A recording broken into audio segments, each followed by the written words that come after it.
नमो अरिहंताणं नमो सिद्धाणं नमो आयर्याणं नमो उवस्यायाणं नमो लोये सव्वसाहुणं एसो पंचन मुक्कारो सव्वपावपणातनो मंगलाणं च सव्वैसें परमं हवै मंगलम् जगन्महा मोहनीद्रा प्रत्युष समयोपमम् मुनिसुव्रत नाथस्य देशनावचनं सुमः नमो दुर्वार रागादि वैरिवार निवारिणे अर्हते योगिनाथाय महावीराय तायिने कल्याणपादपारामं श्रुतगंगा हिमाचलं विश्वाम्भोजरविं देवं वन्दे श्रीनाथनन्दनं वन्दे श्रीनाथनन्दनम् आदिमं पृथ्वीनाथ मादिमं निष्परिग्रहम् आदिमं तीर्थनाथं च ऋषभ स्वामिने नमस्तुमः सर्वारिष्टप्रणासाय सर्वाभीष्टार्थदायिने सर्वलब्धि निधानाय श्री गौतम स्वामिने नमः। श्री श्रुतदेवी सरस्वती भगवती हमको वर देना जीवन की बांसुरी में देवी श्रद्धा का स्वर भर देना सम्यक ज्ञान का दीप जलाकर मन का तिमिर हटा देना ना भूले ना भटके माता ऐसी राह बता देना ऐसी राह बता देना। शमन भगवान श्री महावीर स्वामी आदि अनंत अनंत सुंदर भगवंतोना चरणों कोटि कोटि वर नमोजीनाणम। परमात्माना प्रथम शिष्य श्री गौतम स्वामी અને પ્રભુના પ્રથમ પટ્ટર સુધર્મા સ્વામી આદિ પાઠ પરંપરામાં રહેલા સર્વ ગુરુ ભગવંતોની કોટી કોટી વાર વંદના હોજો। મારા માત પિતા સર્વ વડીલોને પ્રણામ, આપ સૌને પ્રણામ। તો આપનો વિષય છે આ અવસરપણી કાળમાં ધર્મના પ્રથમ પ્રવર્તક, ધર્મના પ્રથમ પ્રરૂપક એવા શ્રી ઋષભદેવ પ્રભુના જીવન ચરિત્ર અને એના રહસ્યો। તીર્થંકર પ્રભુના જીવન ચરિત્રના રહસ્યોને કહેવાને અરે એને જાણવાને પણ કોણ સમર્થ છે? એક તીર્થંકર જ બીજા તીર્થંકર પ્રભુના જીવન ચરિત્રના રહસ્યોને જાણી શકે, માણી શકે, પણ બોલી તો કોણ શકે? એક એક્ઝામ્પલ લઈએ કે જેવી રીતે કોઈક એક એસ્ટ્રોનોટ અહીંયાથી સ્પેસમાં જાય, બીજા પ્લેનેટ પર જઈને he lands on the moon according to this modern science. So his experience that he's gone out of the earth's gravity pull, he gone on a different planet and he landed there, આ બધું આપણે કહી શકીએ? આપણે તો કહી ન શકીએ, because it is the experience. આપણે એનો અનુભવ કર્યો હોય તો કઈ બોલી શકીએ, એ પણ બોલવાને અસમર્થ છે, કારણ કે that is an experience that you cannot express in words. એટલે એવી રીતે તીર્થંકર પ્રભુના ગુણો એનું વર્ણન કરવું અશક્ય છે। એના ગુણોને સમજવા, એનું વર્ણન કરવું આ અશક્ય વાત છે। અને એમાં મારી તો કોઈ હેસિયત જ નથી, કોઈ લાયકાત જ નથી, એવું કોઈ જ્ઞાન પણ નથી, પણ છતાં પણ પ્રભુની અસીમ કૃપા વડે આપણો એક નમ્ર પ્રયાસ છે।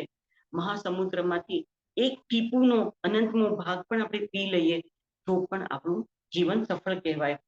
તો ગયા સેશનમાં there are one or two new people. તો લાસ્ટ સેશનમાં આપણે ત્રણ વાત કવર કરેલી। એક તો શ્રી ભરત મહારાજાનો દિગ્વિજય, ભરત ચક્રવર્તીના આયુધ શાળામાં ચક્રરત્ન ઉત્પન્ન થયું, અને ચક્રરત્ન ઉત્પન્ન થાય એટલે that is an indicator કે you are going to be a ચક્રવર્તી, પણ પુરુષાર્થ તો કરવો પડે। એટલે એ 6 ખંડ પૃથ્વીને સાધવા ગયા, એમાં એમને કેટલો સમય ગયો કોઈને ખ્યાલ છે? 60,000 years, 60,000 વર્ષનો દિગ્વિજયનો કાળ હતો. આટલો લાંબો કાળ. અને આનું તો એટલું બધું વિસ્તારથી વર્ણન કર્યું છે શાસ્ત્રકારે. એટલે આપણે પણ એનું સંક્ષિપ્તમાં 20 મિનિટ્સમાં આપણે એનું વી સમરાઇઝ ધ હોલ થિંગ. તો આપણો આશય શું હતો એમાં કે ભરત ચક્રવર્તી આ 6 ખંડ પૃથ્વીને સાધવા જાય છે. તો આ 6 ખંડ આપણે દોરેલા, અને આ 6 ખંડ પૃથ્વીને સાધવા જાય ત્યારે ભરત મહારાજા પોતે ચક્રવર્તી થવાનું નિશ્ચિત છે, તો પણ 13 જગ્યાએ પૌષદ પૂર્વકનો અઠ્ઠમ કરે છે. એટલે એમની પદવી નિશ્ચિત છે, છતાં પણ તપ ધર્મનો મહિમા કેવો છે કે પૌષદ પૂર્વકના 13 જગ્યાએ અઠ્ઠમ કરે. અને અઠ્ઠમ શું કરે? પૌષદ પૂર્વકનો અઠ્ઠમ તમારા માર્ગમાં આવતા વિઘ્નોને ટાળે, ઉપદ્રવોનો નાશ કરે અને તમને હંમેશા વિજય અપાવે. એટલે એવો આ અઠ્ઠમનો તપ કરી અને ભરત મહારાજા 60,000 વર્ષના અંતે પતિ પોતાની અયોધ્યા નગરીમાં પાછા પધાર્યા. આપણો બીજો આશય શું હતો કે 4-5 ક્લાસ પહેલા આપણે કાળચક્રનું લીધેલું વિવેચન, ઇફ યુ રિમેમ્બર. કાળચક્રમાં આપણે 6 આરા લીધેલા, અવસર્પિણી કાળ અને ઉત્તરપિણી કાળ. આપણે રહીએ છીએ અવસર્પિણી કાળ. અને આ અવસર્પિણી કાળમાં કેટલો સમય ધર્મ હોય છે? સાધિક એટલે લિટલ મોર દેન 1 કોડાકોડી સાગરોપમ. કેટલું વધારે કે ત્રીજા આરાના છેડામાં પ્રભુ થયા, પણ છેલ્લે 1 લાખ પૂર્વ સુધી એમને ધર્મની સ્થાપના કરી. એટલે ઈ 1 લાખ પૂર્વ, પછી 3 વર્ષ અને 8.5 મહિના, પછી ચોથો આરો આખો. અને ચોથા આરો કેટલો લાંબો હતો? 1 કોડાકોડી સાગરોપમ. એના પછી 3 વર્ષ અને 8.5 મહિના અને 21,000 વર્ષનો 5મો આરો. એટલે add hoc if you say તો 1 કોડાકોડી સાગરોપમ, પછી 1 લાખ પૂર્વ અને બીજા 8 વર્ષ અને 21,000 વર્ષ, એટલે 21,000 ને 8 વર્ષ. એટલે આટલો કાળ જ ધર્મ છે. બાકીનો બધો કાળ ધર્મ વગરનો હતો. બાકીનો એટલે approximately 10% of the time is only suitable four religion. 90% તો શું હતું? આ અકર્મ ભૂમિ. એટલે કાળની દ્રષ્ટિએ, કાળની અપેક્ષાએ આપણે જોયું કે the time span to do religion in this Bharat ક્ષેત્ર in either Avsarpini or Uttarpini is approximately 1 કોડાકોડી સાગરોપમ. એટલે only 10%. હવે આપણે આ 10%માં જન્મ્યા એટલે it is like winning the lottery. સમજો 90%માં જન્મ્યા હોત તો ધર્મ જ નહોતો. હવે આ ક્ષેત્રની અપેક્ષાએ કે આ 6 ખંડ ભરત ક્ષેત્રના છે, 1, 2, 3, 4, 5 અને 6. 6 માંથી 5 ખંડ તો અનાર્ય ભૂમિ છે. 5 ખંડ અનાર્ય ભૂમિ. અને આ પહેલો જે ખંડ છે એમાં પણ 25.5 દેશ જ આર્ય ભૂમિ છે. એટલે ઓલમોસ્ટ મોટા ભાગનો તો બધું અનાર્ય ભૂમિ. અને આ પહેલા ખંડમાં પણ 25.5 દેશ, 25.5 regions are only આર્ય ભૂમિ. એટલે એની બહાર આપણો જન્મ થયો તો મનુષ્ય હોત, પણ ધર્મ જ નથી. જે અનાર્ય ભૂમિ છે ત્યાં તીર્થંકરો નથી વિચરતા, ધર્મ કર્મ નથી. એટલે એટલે એ ક્ષેત્રની કેટલી દુર્લભતા, ઓલી કાળની દુર્લભતા, આ ક્ષેત્રની દુર્લભતા કે આપણો આ પહેલા ખંડમાં અને આર્ય ભૂમિમાં જન્મ થયો. So that is what we wanted to show. બીજું કે ભરત ચક્રવર્તી પોતાના સૈન્યને લઈને જાય છે દિગ્વિજય કરવા, right? By the force of his army power, એનું મોટું સૈન્ય, કેટલું? 96 કરોડ પાયદળ, 96 crore સોલ્જર્સ, પછી 84 lakhs elephants, 84 lakhs horses, 84 lakh chariots, અને એનો સુષેણ સેનાપતિ ને બધા ચક્રો, બધા રત્નોને લઈને જાય. તો by the might of his army he gets victory over all these people. એટલે પોતાની સત્તા, પાવરના હિસાબે એ બધાને ઝુકાવી દે છે. બાકા અનાર્ય દેશના પણ બધા રાજાઓ ઝૂકી જાય છે, પણ એ અનાર્યને આર્યમાં ના કન્વર્ટ કરી શકે. એને ઝુકાવી શકે, એને નમાવી શકે, એને ઓર્ડર કરી શકે કે તમે મારી આજ્ઞાનું પાલન કરો, પણ અનાર્યને આર્યમાં કરી નથી શકતા. એટલે એ કહેવાનું હતું કે પાવર શું આપી શકે? આપીને તમને રાજ્ય આપે, પણ માણસની મનોદશા નથી બદલી શકતા. એટલે એવું દુર્લભ છે આ, આપણો ધર્મ કેટલો દુર્લભ છે, ક્ષેત્રથી, કાળથી કેટલો દુર્લભ છે, એ જણાવવા માટે. અને ભરત રાજાએ આટલો લાંબો સમય દિગ્વિજય કર્યો, 6 ખંડ પૃથ્વીના ધણી થઈને આવી ગયા. અને પછી આવ્યા ત્યારે આપણે સેકન્ડ ઇન્સિડન્ટ જોયો હતો કે ગયા ત્યારે એમની સુંદરી, ઈ કાળમાં તો યુગલિકોનો જન્મ હતો, એટલે સાથે જન્મેલી સાથે પણ એ લોકો લગ્ન કરતા અને સંસાર માણતા. એટલે સુંદરી બહુ જ સુંદરી, એનું નામ જ એવું હતું કે અત્યંત સૌંદર્યવાન, રૂપવાન, લાવણ્યવાન એવી સુંદર હતી. એટલે એને સ્ત્રી રત્ન તરીકે સ્થાપવી હતી. ચક્રવર્તી મહારાજાને 64,000 ક્વીન્સ હોય, એમાંથી ધ ટોપમોસ્ટ શિરોમણીપણાને જે ધરાવે એ સ્ત્રી રત્ન, means she is the topmost. હવે એવું સ્ત્રી રત્ન સ્થાપવા માટે એને સુંદરીને કીધું તું દીક્ષા નહીં લે હમણાં, અને એને ઘરે મૂકી, મહેલમાં મૂકીને ગયા. હવે ચક્રવર્તીનો મહેલ એટલે આ સ્ત્રી રત્ન હોય, એની સેવામાં હજારો દાસ દાસીઓ હાજરા હજુર હોય. અને the ultimate of all luxuries, like the climax of all luxuries are there in ચક્રવર્તી's મહેલ. કારણ કે એની પાસે તો કોઈ કમીના જ નથી, માલ મિલકત દૌલત એની કોઈ કમીના નહીં, સેવકોની. એટલે જે જોવે, જ્યારે જોવે, જેટલું જોવે, જેવી રીતે જોવે, બધું હાજર હાજર.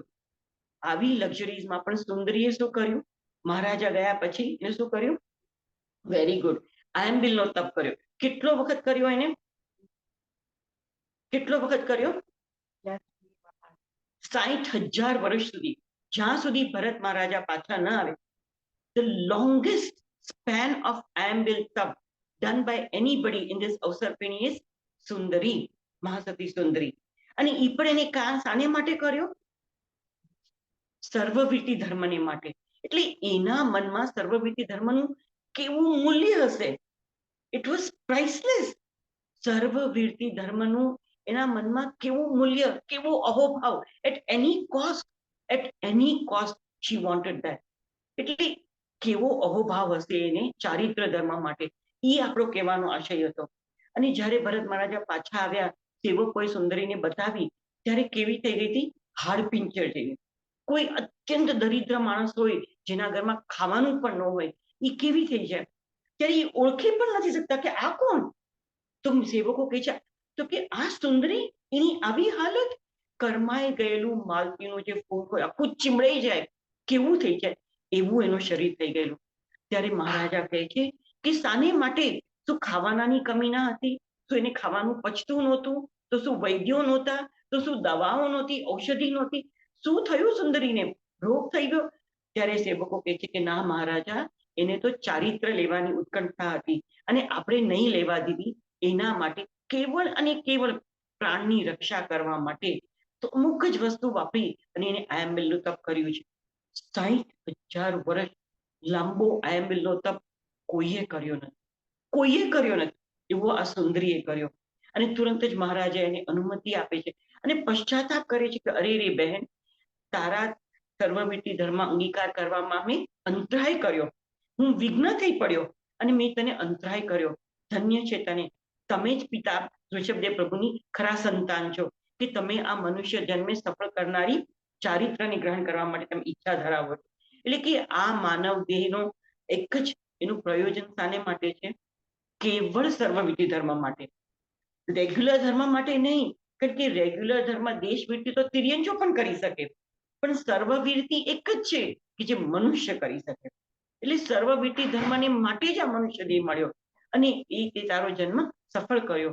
અને તુરંત જ એને અનુમતિ આપે છે. એટલે સુંદરી તો એકદમ હર્ષોલ્લાસથી ભરાઈ જાય છે કે ઓહો, હવે મારી આટલા લાંબા કાળની ઈચ્છા હવે પૂર્ણ થશે. તમારી ઈચ્છા તીવ્ર હોય, તમારી મનોકામના પ્રબળ હોય, તો પ્રકૃતિ શું કરે? તુરંત જ થોડા સમયમાં આદેશ્વર પ્રભુ પધાર્યા અષ્ટાપદ તીર્થ, અષ્ટાપદ પર્વત ઉપર. એટલે ત્યાં ગિરિપાલકોએ સમાચાર આપ્યા મહારાજાને. એટલે સુંદરીના તો આનંદનો પાર ન થયો. એટલે મહારાજાએ ઠાઠમાઠથી એનો દીક્ષા મહોત્સવ ઉજવ્યો, અને એટલો ઠાઠમાઠથી દીક્ષા મહોત્સવ ઉજવ્યો અને સુંદરીને લઈ જઈને ગયા અષ્ટાપદ તીર્થ ઉપર. અને પછી પરમાત્માએ એને ચારિત્રનું દાન આપ્યું. ત્યારે સુંદરી શું કહે છે? હે ભગવાન, અત્યાર સુધી આટલા લાંબા કાળ સુધી મેં તો ખાલી આપનું મનરૂપી દર્શન કર્યું હતું, મારા મનથી આપનું ચિંતન કરેલું, પણ આજે તો સાક્ષાત તમે પધાર્યા છો. સાક્ષાત જાણે કે મોક્ષ નીચે ન ઉતર્યો એમ આપ પધાર્યા છો. એટલે આપના દર્શનથી તો હું અત્યંત પાવન અને અત્યંત તૃપ્ત થઈ ગઈ છું. હવે એક સમય માટે પણ મને તમારાથી અલગ નહીં કરતા, એક સમય માટે પણ મને તમારો વિયોગ સહન નહીં થાય. માટે તમે હમણાં જ મને ચારિત્રનું મહાદાન આપો. એટલે મહાદાનેશ્વરી પ્રભુ તો દાન આપવાની જ બેઠા છે. જેની પાસે જે માલ હોય એ માલ આપે. તમારે ઝવેરાત જોઈતા હોય તો ઝવેરી પાસે જવો તો એ ઝવેરાત જ બતાવો. તમારે કપડાં જોઈતા હોય તો તમે કપડાની દુકાનમાં જાઓ, તો પ્રભુ પાસે કયો માલ છે? પ્રભુ પાસે તો સર્વવીટી ધર્મનો માલ છે. એટલે તીર્થંકર પ્રભુ તો એ જ માં, એટલે પ્રભુએ પણ હર્ષોલ્લાસપૂર્વક એને ચારિત્રનું દાન કર્યું અને સુંદરીએ ચારિત્ર ગ્રહણ કર્યું. એટલે એવું મહામૂલ્યવાન આ ચારિત્ર ધર્મ, એનું મહાત્મા બતાવવા માટે આપણે એ પ્રસંગ લીધેલો. હવે અનુક્રમે ભરત મહારાજા દિગ્વિજય કરીને આવ્યા ત્યારે કહે છે કે મારા પરિવારમાં મારા 98 ભાઈઓ નહીં આવ્યા મને મળવા. એમનો રાજ્યાભિષેક અમે બહુ વિસ્તારથી વર્ણન કર્યો. કેટલો વખત એમનો રાજ્યાભિષેક ચાલ્યો? લાસ્ટ સેશનમાં આપણે બધું બહુ વિસ્તારથી વર્ણન કરી ગયા. ભરત મહારાજા 6 ખંડ પૃથ્વીને જીતીને આવ્યા પછી એમની નીચે એમના તાબામાં કેટલા રાજાઓ હતા? 32,000 દેશોના મોટા જાઓ, 32,000 કન્ટ્રીઝ, એના kings, they are all under his control. એ બધા એને નમી જાય છે, એની આજ્ઞા સ્વીકારે છે. એટલે આ 32,000 દેશોના રાજાઓ, કેટલાય દેવતાઓ, એમના 14 રત્નો, 13 રત્નો, બધા અભિષેકમાં આવ્યા અને એમનો ભવ્યાતિ ભવ્ય રાજ્યાભિષેક કર્યો. કેટલા વખત સુધી? 12 વર્ષ સુધી રાજ્યાભિષેક ચાલ્યો. 12 વર્ષ રાજ્યાભિષેકનો મહોત્સવ ચાલ્યો. તો પણ એમના ભાઈઓ નહીં આવ્યા, બંધુઓ નહીં આવ્યા. એટલે ભરત મહારાજાને થયું કે મારા 98 ભાઈઓ નહીં આવ્યા. એટલે પોતાના ભાઈઓને સંભાળતા પોતાના દૂતને મોકલે છે 98 બ્રધર્સની પાસે. અને દૂત આવી અને 98 ભાઈઓને કહે છે કે તમે લોકો તમારા વડીલ બંધુ એના રાજ્યાભિષેકમાં નહીં આવ્યા. તો 98 ભાઈઓ કહે છે કે ભાઈ અમને એમ થયું કે અમારી પાસે જે છે એનાથી અમને સંતોષ છે અને અમે કઈ એને સેવક તરીકે માનવાના નથી. અમે કોની સેવા કરશું? અમે તો કેવળ અને કેવળ ઋષભદેવ પ્રભુની સેવા કરશું અને એની જ આજ્ઞા માનશું. અને બાકી અમારી પાસે રાજ્ય છે એમાં અમે બહુ તૃપ્ત છીએ, એટલે અમારે એને સેવક તરીકે માનવા નથી. ત્યારે દૂત કહે છે તો પછી તમે કાં તો ભરતની આજ્ઞાનો સ્વીકાર કરો, કાં તો એની આજ્ઞાનું પાલન કરો, અને નહીં તો પછી તમારે યુદ્ધ માટે તૈયારી કરવી પડશે. કારણ કે ચક્રવર્તીનો નિયમ છે કે દુનિયામાં રહેતા બધા જ રાજાઓએ એની પાસે મસ્તક ઝુકાવવું પડે, એની આજ્ઞાનો સ્વીકાર કરવો પડે. ભાઈઓ રાજમહેલમાં હોય તો કઈ વાંધો નહીં, પણ હવે they are different kings now of different kingdoms. એટલે any particular king of a different kingdom has to bow down under the chakravarti. આવો નિયમ છે ચક્રવર્તી. એટલે કહે છે કે કાં તો તમે ભરતની આજ્ઞાનો સ્વીકાર કરો અને કાં તો તમે યુદ્ધ માટે તૈયાર થઈ જાઓ. એટલે ભાઈઓ વિનયવાન હતા અને વિવેકી પણ હતા. એટલે વિચારે છે કે હવે આમાં તો કાં તો અમને તો પિતાજીએ અમને રાજ્ય આપ્યું છે, એટલે આ તો અમારા હકનું છે, means it is our right, it is our authority, કે અમને પિતાજીએ રાજ્ય આપ્યું છે એટલે વી આર કિંગ્સ. એટલે અમારે શું કામ એને સ્વામી તરીકે માનવાના? Nobody wants to live under anybody under else's control, right? કોઈને કોઈની અંદર રહેવું ગમતું નથી. એટલે આ લોકોને બી થયું કે અમે શું કામ એને સ્વામી તરીકે માનીએ, અને માનીએ સ્વામી તરીકે તો એ શું આપવાનો? એને થયું કે એને સ્વામી માનીએ તો એ કઈ અમારા રોગને અટકાવશે? શરીરમાં આવતા રોગને અટકાવી શકશે? તો શું અમારી વૃદ્ધાવસ્થાને અટકાવી શકશે? કાં તો શું મૃત્યુ આવશે તો મૃત્યુને અટકાવી શકશે? જો એ રોગ, વૃદ્ધાવસ્થા, મૃત્યુ આ કાંઈ પણ અટકાવી શકવાની સમર્થ નથી, તો પછી એવું શું છે એની પાસે કે અમે એને સેવક તરીકે માનીએ? અમારે તે એક ઋષભદેવ પરમાત્મા એ જ અમારા સ્વામી છે, એટલે અમે એને કઈ એની સેવા કરશું નહીં. તો પછી દૂતોએ કહ્યું કે યુદ્ધ માટે તૈયારી કરો. તો આવું કાર્ય પણ કરવા એ લોકો તૈયાર નથી, પણ કે આપણે જઈને પરમાત્માને મળીએ અને પ્રભુને વાત કરીએ. એટલે આ વિવેકીનું લક્ષણ છે. પોતાની મેળે જ પરાક્રમી હતા, એવું નહોતું કે એ લોકો યુદ્ધ કરવાથી ડરતા હતા. એ લોકો યુદ્ધ કરવા બી તૈયાર હતા, ક્ષત્રિય હતા, પરાક્રમી હતા. પણ કે આવું સાહસ વાળું કાર્ય કરવા કરતા આપણે પરમાત્માને જઈને વાત કરીએ. એટલે 98 પુત્રો ક્યાં ગયા? ઋષભદેવ પ્રભુ પાસે, અને બધી વાત કરે છે. ત્યારે પ્રભુ શું કરે છે? પરમાત્મા પ્રભુ છે. એ એવું કાંઈ કહેતા નથી કે હા હા સાચી વાત છે, હું જ તમને મારા હાથે રાજ્ય આપીને ગયો છું એટલે તમારો એના પર હક છે, ભરતે આવું ન કરવું જોઈએ, એ વડીલ બંધુ છે તો કે કાં તો ભરતની પણ લાચારી છે, પોતે ચક્રવર્તી થવા માંગ, કાંઈ કોઈની સાઈડ લેતા નથી. આની સાઈડ કે કોઈની પણ સાઈડ લેતા નથી, કોઈની પણ વાત કરતા નથી. પરમાત્મા શું કહે છે? જીન વાણી શું કરે? પરમાત્મા કહે છે કે હે પુત્રો, કયા રાજ્ય માટે તમે લડો છો? કયા રાજ્યને ટકાવી રાખવા માટે તમે મંથન કરી રહ્યા છો? કે આ રાજ્ય ક્યાં સુધી રહેશે? તમારું પુણ્ય હશે ત્યાં સુધી. પુણ્ય ખૂટી જશે તો રાજ્ય ચાલી જવાનું, અને કાં તો મૃત્યુ આવશે તો તમારે રાજ્ય છોડીને જતા રહેવું પડશે. એટલે કયા રાજ્ય માટે તમે લડાઈ કરો છો, અને આ રાજ્ય ક્યાં સુધી ટકવાનું? અને આ રાજ્ય તો નાશવંત છે. વળી આ રાજ્ય જ્યાં સુધી રહેશે ત્યાં સુધી એક તો પાપનો જ આશ્રય થવાનો છે. કારણ કે રાજેશ્વરી કે પ્રાહ્ય કરીને નરકેશ્વરી. મોટા ભાગના રાજાઓ રાજ્ય માટે શું શું પાપ નથી કરતા? તો એવા રાજ્ય માટે તમે લડાલડી કરશો, અને ક્યાં સુધી લડાલડી કરશો? કોની સાથે લડશો? લડવું જ છે, ક્ષત્રિય છે તો કોની સાથે લડો? તમારા આંતર શત્રુઓ સાથે લડો. એ જ તમારો શત્રુ છે, બહારના કોઈ શત્રુ છે જ નહીં. આંતર શત્રુ એટલે fight with your inner enemies. And who are your enemies? The true enemies are your inner enemies. રાગ, દ્વેષ, મોહ, ક્રોધ, આ બધા શત્રુઓ છે. એની સામે લડો, અને એની સામે તમે વિજય મેળવશો તો તમને શું મળશે? મોક્ષરૂપી સામ્રાજ્ય મળશે. અને આ મોક્ષરૂપી સામ્રાજ્ય એવું છે, એને કોઈ છીનવી નહીં શકે, કોઈ જૂટવી નહીં શકે, કોઈ લઈ નહીં જઈ શકે, અને અનંત કાળ સુધી તમારું રહેશે. એટલે આવા શાશ્વત એવા સામ્રાજ્ય માટે તમે લડો, અને તમારા અંતર શત્રુઓ સાથે લડો. એટલે પરમાત્મા કહે છે કે આવા તુચ્છ રાજ્યથી તમારી ક્યારે તૃપ્તિ થવાની? પૂર્વે આની પહેલા પણ તમે ઘણીવાર દેવલોકમાં જઈ આવ્યા છો, તો દેવલોકના સુખ પાસે ઈ સુખ ભોગવતા પણ તમારી તૃષ્ણા છુપાઈ નહીં. Means you didn't get satisfied with all those happiness and luxuries, so called worldly pleasures. There also you were dissatisfied. તો દેવલોકના દૈવી સુખથી પણ તમારી તૃષ્ણા છુપાઈ નહીં, તો આ મૃત્યુલોકના આ રાજ્યથી તમારી તૃષ્ણા શું છુપાવવાની? એ છુપાવવાની જ નથી. અને પછી આપણે બહુ અદ્ભુત ઉદાહરણ લીધું. You took a beautiful example of a charcoal burner. કોઈને બી સાંભળવું હોય તો આપણું લાસ્ટ સેશન નંબર 10 માં લાસ્ટ 30 મિનિટ્સમાં બધું છે. એટલે એટલું અદ્ભુત ઉદાહરણ આપ્યું. પરમાત્મા tries to stress the point with either an example or a story, so that creates an impression. આપણે કોઈને કહીએ કે ચોરી નહીં કરતા તો એ વાત બેસતી નથી, પણ આપણે કોઈ ચોરનું એક્ઝામ્પલ આપીએ કે આ ચોર હતો અને એને ચોરી કરી અને એને આવું પનિશમેન્ટ મળ્યું, આટલું દુઃખ સહન કરવું પડ્યું, તો એ વાત બેસી જાય કે ના ના ચોરી કરવી નહીં. એટલે એવી રીતે પરમાત્માએ અદ્ભુત ઉદાહરણ આપ્યું અને એક કથા કહી, ત્યારે આ લોકોના મનમાં વાત બેસી ગઈ. પરમાત્મા શું કરે? સાચા સુખનું સરનામું બતાવે. He gives you the address where you will get permanent, everlasting, pure, personal, perfect happiness. એનું સરનામું, he gives you the address. અને એ એડ્રેસ પર પહોંચવા માટેનો માર્ગ, he will show you the path also. કે this is the address where you will get everything that you're looking for, and this is the way to that address.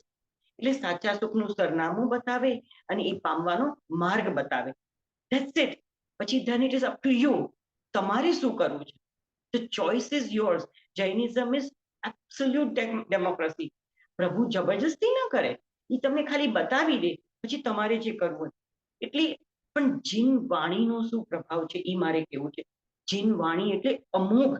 જીન વાણી આ લોકોના હૃદયની આરપાર જતી રહી, અને એ લોકોને આ વાત બેસી ગઈ બરાબર કે હવે અમારે શું જોઈએ છે? મોક્ષરૂપી સામ્રાજ્ય જોઈએ છે. અને હવે કયા ખરા શત્રુ છે?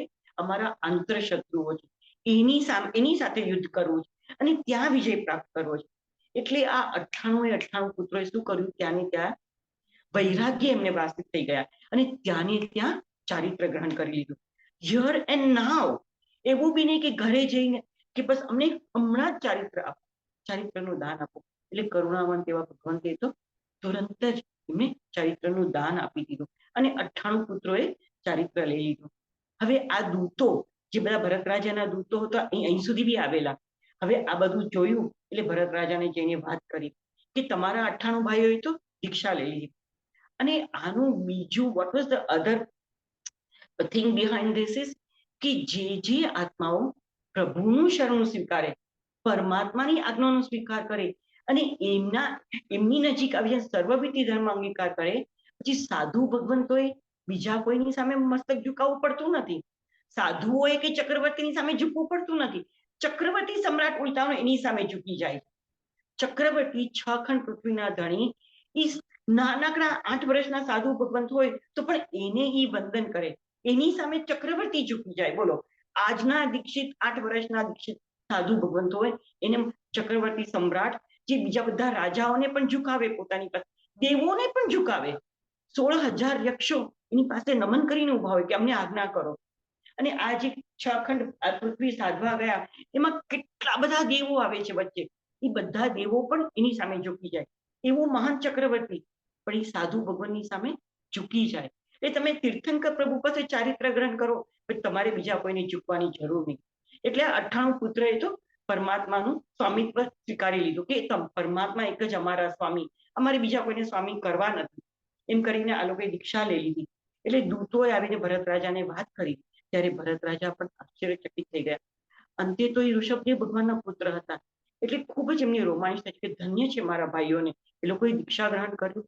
અને પછી એમના રાજ્યો એમને લઈ લીધા, કારણ કે હવે they were without a king, એટલે એમના રાજ્યો પોતાના એમ્પાયરમાં એડ કરી દીધા. અને એ રાજ્યો પર એમના જ પુત્રોને પોતાના તાબામાં કરી અને એને નવા રાજા બનાવ્યા. પણ he made sure કે એ લોકો એની આજ્ઞાનું પાલન કરે. એટલે હવે અનુક્રમે 98 ભાઈઓએ દીક્ષા લઈ લીધી અને ભરત મહારાજા પોતાના મહેલમાં બેઠા છે, તો પણ એમનું ચક્ર એમની આયુષ્યમાં આવતું નથી. હવે આ ચક્રનો એક નિયમ છે, even though you conquered all the 6 khans of ભરત ક્ષેત્ર, તો પણ એક પણ રાજા જો તમારી આજ્ઞાનું પાલન ન કરે તો ચક્ર અંદર ના આવે. એટલે એનો સેનાપતિ આવીને કહે છે કે મહારાજા હજી તમારું ચક્ર અંદર આવતું નથી. તો કે હવે એવો કોણ છે મહાપરાક્રમી કે જે મારી આજ્ઞાનો સ્વીકારે અને મારી આજ્ઞાનું પાલન ન કરે? એટલે કે છે કે એવું કોઈ હોય જ ન શકે. તો કે હા મહારાજા, હજી એક છે. કે કોણ? તો કે છે કે તમારો બંધુ બાહુબલી. એટલે કે છે ત્યારે ભરત રાજા ઓહો, બાહુબલી તો કોઈના વશમાં આવે એવો નથી. એનું જેવું સુંદરીનું નામ એવા ગુણ હતા, એવા બાહુબલીનું નામ એવા ગુણ હતા. મહાબળવાન, એટલો બધો બળવાન હતો કે એના બળની સામે આખું જગત આમ તૃણ જેવું હતું. એટલે આ બળવાન બાહુબલી તો કોઈની સામે ઝૂકે એમ જ નહોતા. મનસ્વી હતા. ભરત રાજા જાણતા હતા, કારણ કે નાનેથી મોટા થયા સાથે રાજમહેલમાં, કે નાનપણથી મારો આ ભાઈ તો મહામનસ્વી. એટલે ભરત રાજા વિચારે છે, ભરત રાજા પણ વિવેકી છે કે એક બાજુ ચક્ર અંદર આવતું નથી અને એક બાજુ મારો નાનો ભાઈ મારી આજ્ઞાનું પાલન નથી કરવા તૈયાર, તો મારે કરવું શું? પછી વિચારે છે કે લોકો પણ હસશે મારા ઉપર, કે જેનું ઘરમાં પણ ચાલતું નથી એ બાર વળી ક્યાં ચક્રવર્તી થવાના? બહારના રાજા ઉપર હુકમ ચલાવવા છે, પણ ઘરમાં જ તારું કોઈ માનતું નથી. એટલે વિચારે છે કે આ તો એકદમ હાસ્યપદ વાત છે. એટલે પણ પછી વિચારે છે કે નાના ભાઈ સાથે યુદ્ધ કરવું, ના ના ના, એવું તો મારે કરવું નથી. કે ઘરના સાથે થોડી બંધુ તો બંધુ જ છે, હવે એક જ બંધુ મારે રહ્યો છે, બાકી તો બધાએ દીક્ષા લઈ લીધી. એટલે બંધુ ક્યારે મળે? પુણ્ય હોય તો બંધુ મળે. એટલે કે મારે એની સાથે યુદ્ધ કરવું નથી, પણ એ ભાઈ માનવાનું પણ નથી. એટલે હવે કરવું શું? ત્યારે એના મંત્રીઓ આવે છે અને મંત્રીઓ કહે છે કે મહારાજા એક ઉપાય છે, તમે એક કામ કરો, તમે તો વડીલ છો, તમે જ્યેષ્ઠ છો. તો કે હા. તો કે તમારા એક દૂતને મોકલો એની પાસે, અને દૂત જઈને એને કહે કે ભાઈ તમારા વડીલ બંધુની સામે તમે વંદન કરો, નમસ્કાર કરો અને એની સેવા કરો. એમાં એની ક્યાં માનહાનિ થવાની? તમે મોટા જ છો, તમે મોટા છો માટે તમને વંદન કરશે, તમારી સેવા કરશે. એવી તમે એને મોકલાવો આજ્ઞા. અને જો એ ન માને તો પછી તમારે યુદ્ધ કરવું. એટલે કહેવાનો તાત્પર્ય શું કે માનતો નથી, માટે આપણે કે પહેલેથી યુદ્ધ કરવું નથી. એટલે ભરત રાજાને પણ આ વાત ગળે બેસી ગઈ. એટલે પોતાનો એકદમ હોશિયારમાં હોશિયાર, અતિ ચપળ, અતિ વાચાળ, વેરી ક્લેવર એન્ડ વેરી મેન્યુપ્યુલેટિવ એવા દૂતને મોકલે છે. કોણ હતો? સુવેગ નામનો દૂત. હવે આવા બધા કામો માટે આ દૂત તો બહુ હોશિયાર હોય. એટલે સુવેગ નામના દૂતને મોકલે છે અને સુવેગને કહે છે કે જા, તું મારા બંધુ પાસે જા અને મારી આજ્ઞાનું ત્યાં એની મારી આજ્ઞા કહે. એટલે સુવેગ દૂત તો તુરંત જ ત્યાંથી નીકળ્યો. જ્યારે નીકળ્યો ત્યારે એની ઘણા બધા અપશુકનો થયા.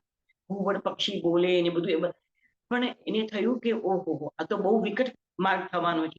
પણ આ બધાને પણ ગણકારતો નથી, કારણ કે એના માથે શું છે? સ્વામીની આજ્ઞા. મારા સ્વામીએ આજ્ઞા કરી છે કે તુરંત જઈ અને બાહુબલીને મારો સંદેશો કહી આપો. એટલે અને બાહુબલીનું બહલી દેશ હતું, વોઝ ઇન સધર્ન ઇન્ડિયા, એટલે ઘણું દૂર હતું.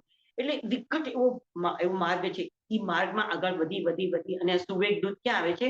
બહલી દેશની બોર્ડર ઉપર આવે છે. અને પછી બહલી દેશમાં અંદર પ્રવેશ કરે છે.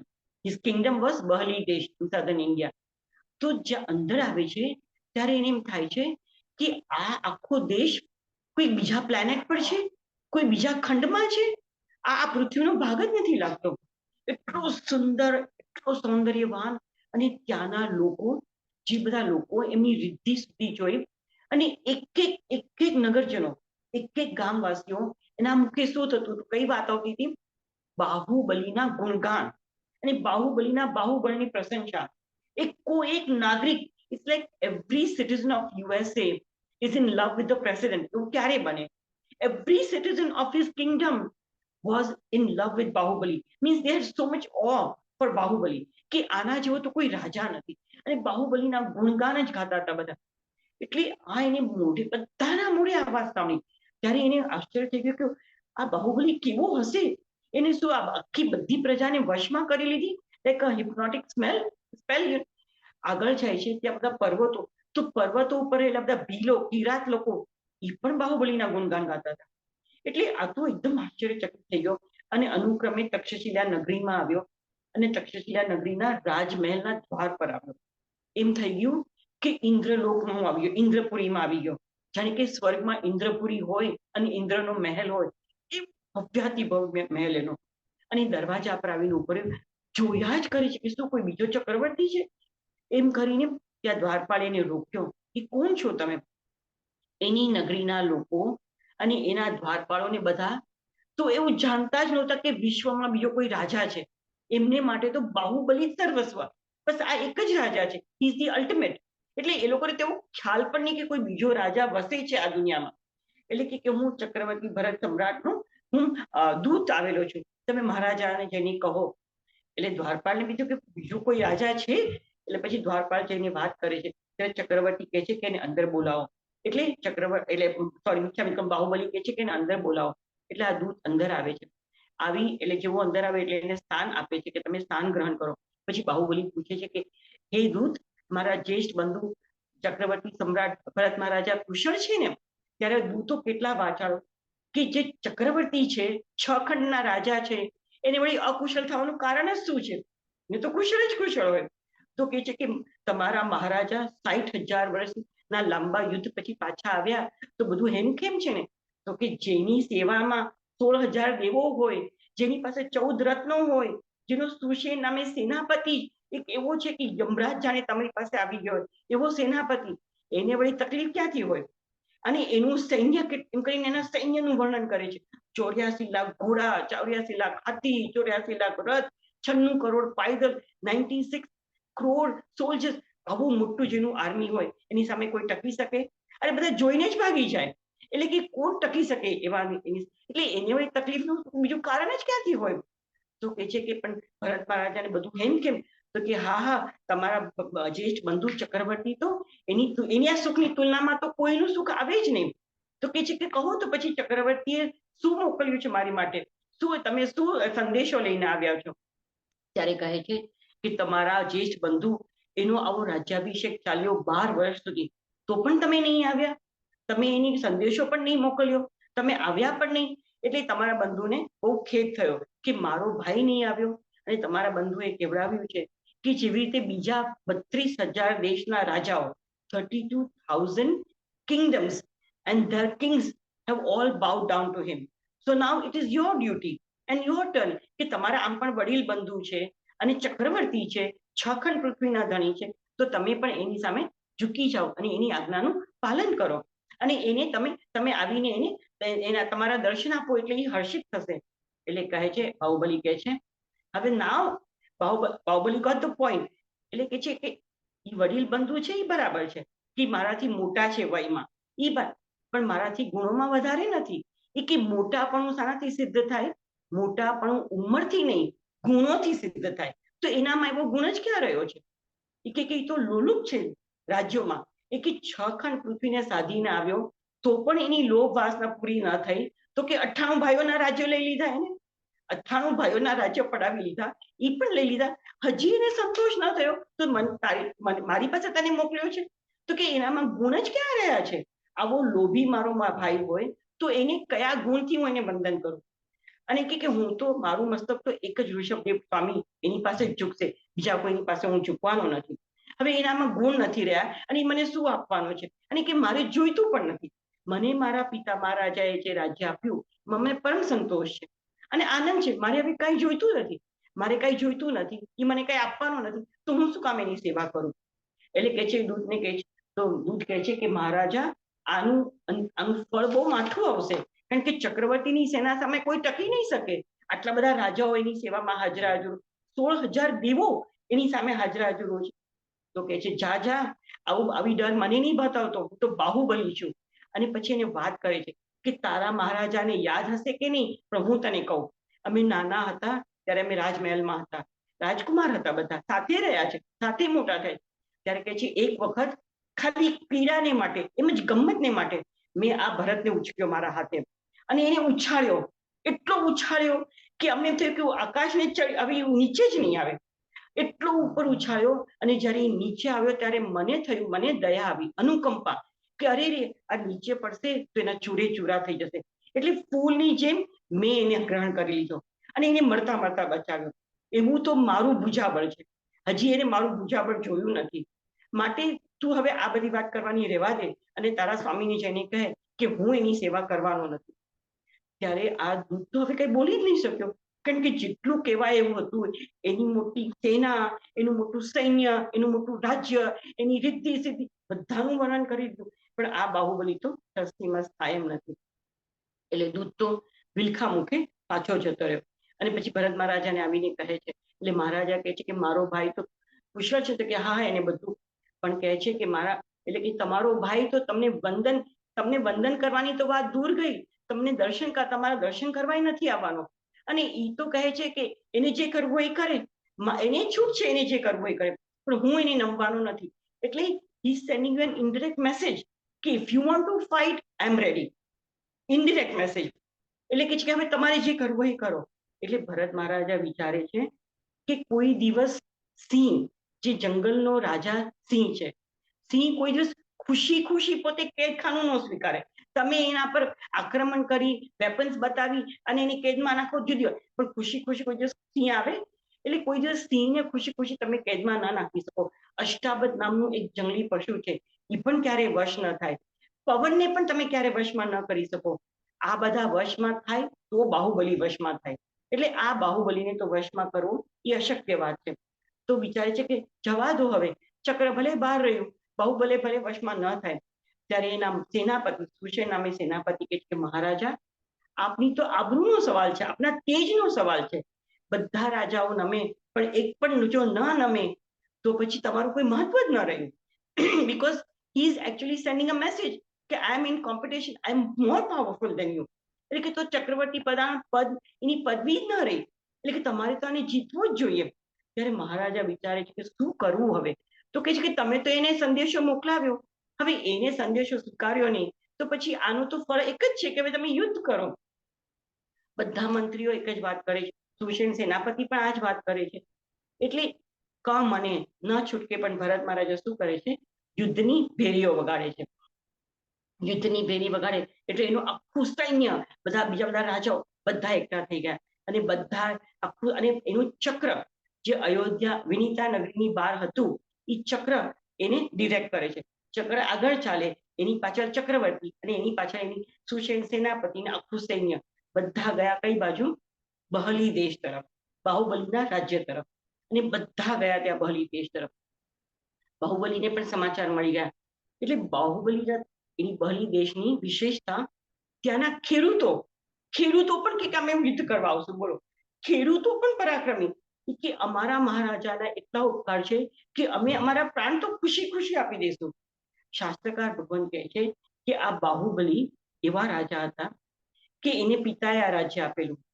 જે દિવસથી રાજા થયા, આ બધું પંડિતો પાસે સાંભળ્યું છે, પુસ્તકોમાં નથી, પંડિતો પાસે, કે જે દિવસથી રાજા થયા એ દિવસથી એને નક્કી કરેલું કે હું આ રાજ્યનો પાલનહાર છું, હું રાજા નથી. I am just a manager. Like કોઈ કંપનીનો મુનિમ હોય, કોઈ મોટી કંપની એનો મુનિમ હોય, મેનેજર હોય, he knows કે this is not mine, I'm just handling, I'm just managing the affairs of this company. એવી રીતે માનતા હતા કે હું તો ખાલી પ્રતિપાલક છું આનો. અને એકચ્યુઅલી તો આ પ્રજાને દુઃખ દૂર કરવા એ જ મારું પરમ કર્તવ્ય છે. એટલે કોઈના પણ ઘરે કાંઈ પણ તકલીફ હોય તો બાહુબલી દોડી જતા અને એની તકલીફ આમ એની નિકાલ કરતા. એટલે સર્વ પ્રજાજનોના હૃદયમાં એ વસી ગયેલા. એટલે બધાને માટે તો he was God, he was bigger than God, કે ભાઈ આનાથી વધારે મોટું તો કોઈ છે જ નહીં. એટલે એકો એક નગરજનો પોતાના પ્રાણ આપવામાં હોંશે હોંશે કે ચલો અમારે ઋણ ચૂકવવાનો અવસર મળ્યો, એ તો અમે આ રાજાનું ઋણ કેવી રીતે ચૂકવે. એટલે બધા જ તૈયાર થઈ ગયા, બોલો, બધા જ તૈયાર. અને બધા હોંશે હોંશે, અને દે વર ઓલ એક્સાઇટેડ કે ચલો હવે તો રણોત્સવ, જેવી રીતે મહોત્સવ હોય ક્યાંય કૌમોદી મહોત્સવ, તો કે રણોત્સવમાં આપણે જશું બધા, એવી રીતે બધા શૂરવીરો બધા તૈયાર થઈ ગયા. અને શાસ્ત્રકાર, I have read so many books કે બાહુબલીને 3 લાખ પુત્રો હતા, 3 લાખ. એટલી બધી રાણીઓ હતી, 3 લાખ પુત્રો. એમાં એના જે પુત્રો હતા, મોટો સોમયશા, સિંહરથ, સિંહ કર્ણ, સિંહ વિક્રમ, સિંહ સેન, નાનો સૌથી નાનો સિંહ સેન, એ એક જ પુત્ર એવો હતો, એક અક્ષોણી મીન્સ 1 કરોડ સૈન્યો આવે એની સામે એ એકલો લડી શકે એવો એવા પાવરફુલ, એવા પરાક્રમીના પુત્રો હતા. એટલે એનો તો કોઈથી ડરતા જ નહોતા કે ચક્રવર્તીનું ચક્રરત્ન ભલે ને આવે, જે બી આવે અમે તો ડરવા તૈયાર. હવે ચક્રવર્તીને કેટલા પુત્રો હતા? ભરત રાજાને 2.25 કોટી પુત્રો હતા. કારણ કે ચક્રવર્તી છે, 64,000 રાણીઓ, અને આટલું લાંબુ લાંબુ આયુષ્ય એ લોકોનું હોય. એટલે એટલા બધા પુત્રો, અને એના પણ બધા પુત્રો એટલા બધા પરાક્રમી હતા, મહાપરાક્રમી હતા. એટલે એના પણ બધા પુત્રો તૈયાર થઈ ગયા, અને એનો સુશેર નામે સેનાપતિ, બધા ભેગા થઈ ગયા. હવે બંને armies, both armies R facing one another.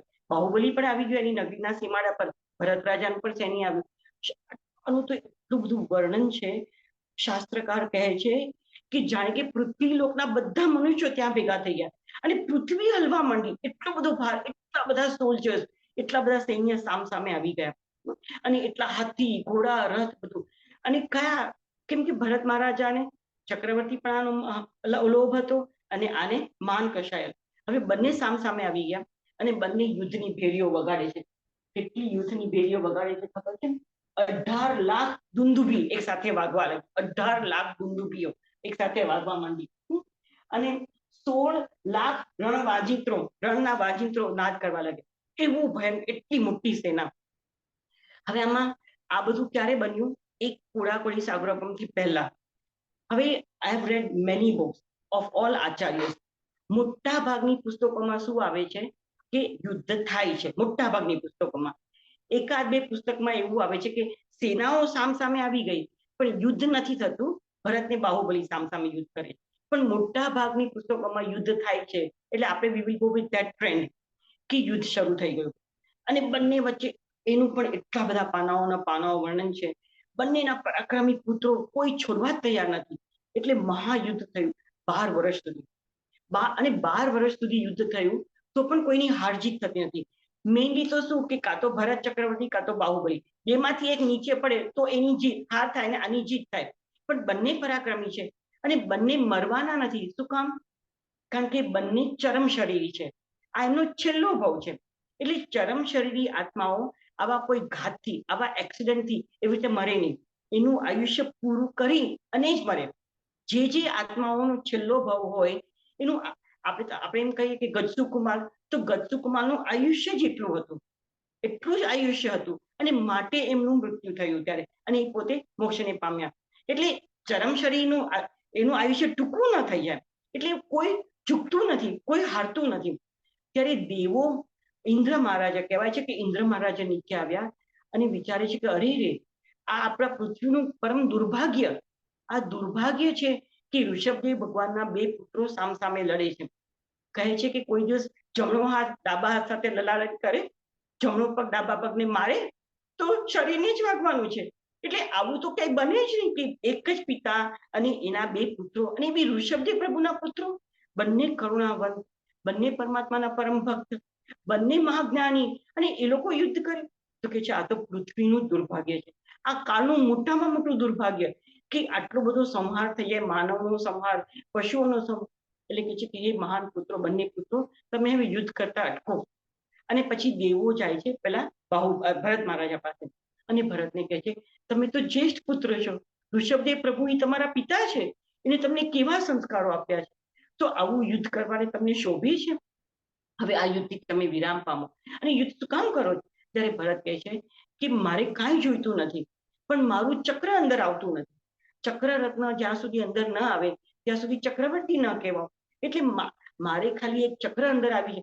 મારો ભાઈ એક વખત મને નમી જાય, એક વખત મને વંદન કરે, અને પછી મારી પાસેથી જેટલું જોવે એટલું બધું રાજ્ય લઈ જાય. એ કે એક વાર મને વંદન કરે પછી એના બલિ દેશ કરતા બીજા ઘણા દેશો હું એને આપીશ, અને એ સુખે સુખે ભોગવે, પણ મારું ખાલી આટલું જ પ્રયોજન છે. એટલે પછી દેવતાઓ માખણ વાળા લાગે કે ભાઈ આ વાત તો બરાબર છે.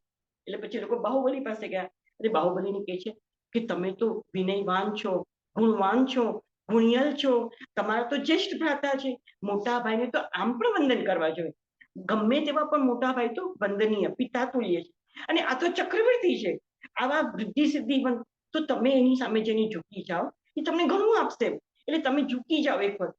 તો કહે છે કે હું એને શું કામ ઝૂકું, આ તો મારું રાજ્ય છે, મારે કઈ જોઈતું નથી એની પાસેથી. અને એ યુદ્ધ કરવા માટે આવ્યો છે. એ શું કહે છે કે મારા નગરીની બહાર યુદ્ધ કરવા સેના લઈને એ આવ્યો છે, જો એ પાછો ચાલ્યો જાય સેના લઈને તો મારે કઈ યુદ્ધ કરવું નથી. અને પછી બાહુબલીનો એક મોટો ગુણ હતો, સંતોષ ગુણ. બાહુબલીમાં બાહુબળ ઘણું બધું હતું, તો એ જો ઈચ્છા કરે તો આજુબાજુના દેશના રાજ્યોને પડાવી શકે.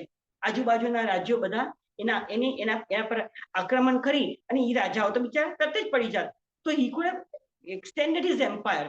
પણ એને એવું કોઈ ફરક હતો નહીં, એને એવું કોઈ લોભ પણ હતો નહીં. એટલે કે હું તો મારા રાજ્યમાં સંતોષપણે રહી રહ્યો છું, મારે કઈ વધારે રાજ્ય જોઈતું પણ નથી. અને પણ એ સામેથી યુદ્ધ કરવા આવ્યો છે, એને કોઈ જતો રહે તો હું યુદ્ધ નહીં કરું. એટલે પછી દેવતાઓ ફરી માથું ખંજવા માંડ્યા કે આ કે છે કે આ યુદ્ધ કરવા આવ્યો એટલે હું યુદ્ધ કરું છું, અને આ કે છે કે ચક્રનગરમાં નથી આવતું એટલે હું યુદ્ધ કરું છું. તો કે કરવું શું?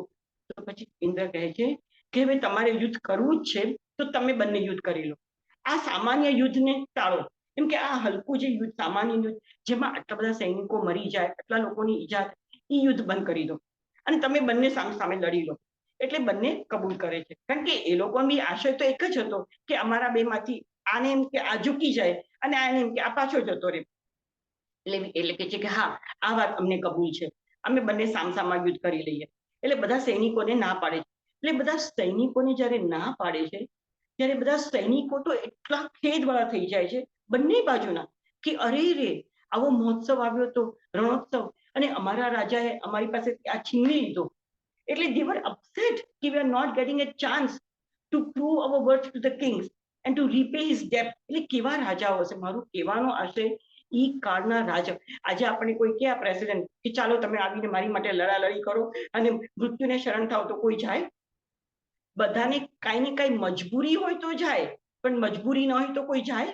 પણ ઈ કાળનો સમય કેવો હતો, કેવા રાજાઓ હશે બંને, એટલે બધા સૈનિકો પણ એકદમ હતાશ થઈ જાય છે. પણ હવે ઇન્દ્રનો હુકમ હતો, પોતાના રાજાઓએ કીધું એટલે બધા સૈનિકો બાજુ પર જતા રહે. અને બંને વચ્ચે આ એટલે વિસ્તારથી કેવું છે, because then we will draw the conclusion.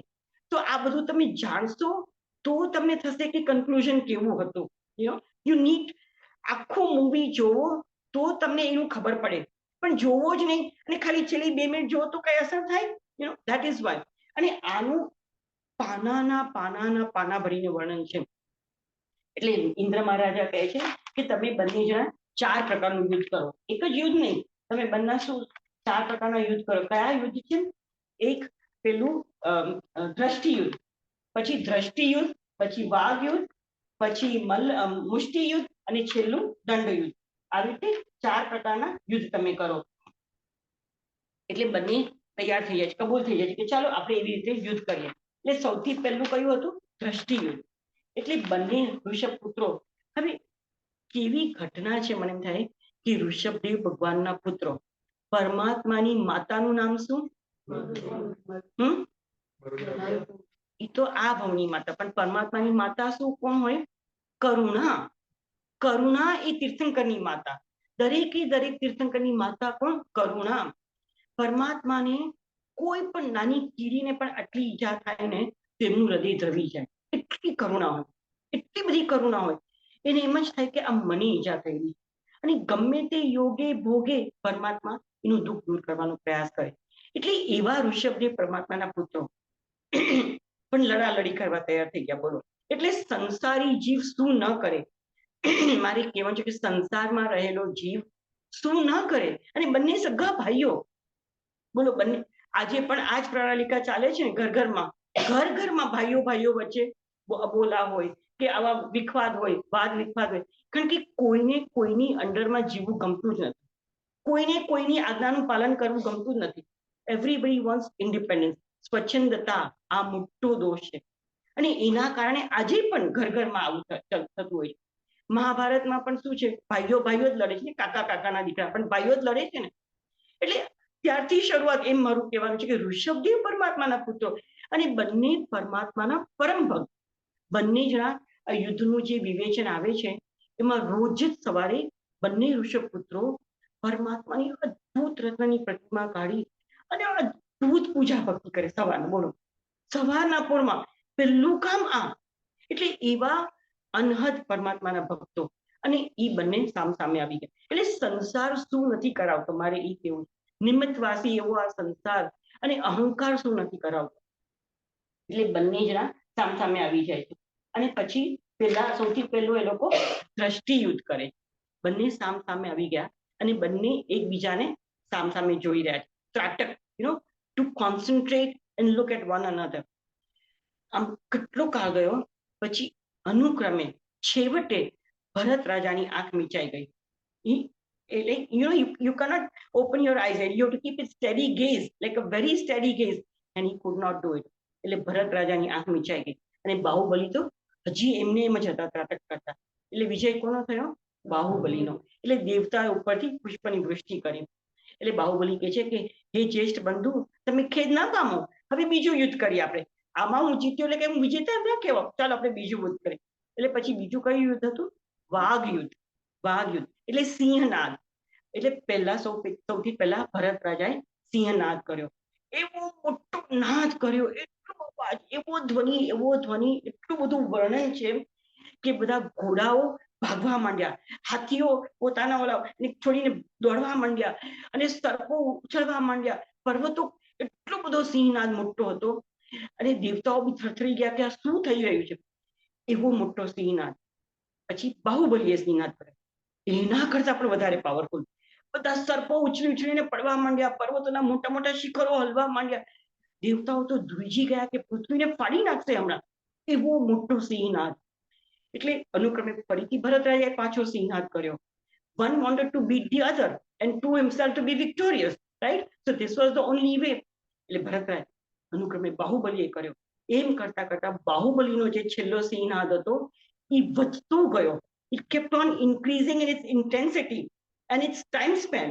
એટલે એનો સિંહનાદ વધતો ગયો, લાંબો થતો ગયો. એટલે આમાં પણ બાહુબલીની જીત થઈ ગઈ. એટલે ભરત મહારાજા વિલખા થઈ ગયા. એટલે બાહુબલી કહે છે, જ્યેષ્ઠ બંધુ, તમે ખેદ ના કરો, ચાલો હવે આપણે મુષ્ટિ યુદ્ધ કરીએ. એટલે બંને મુષ્ટિ યુદ્ધ કરવા તૈયાર થઈ ગયા.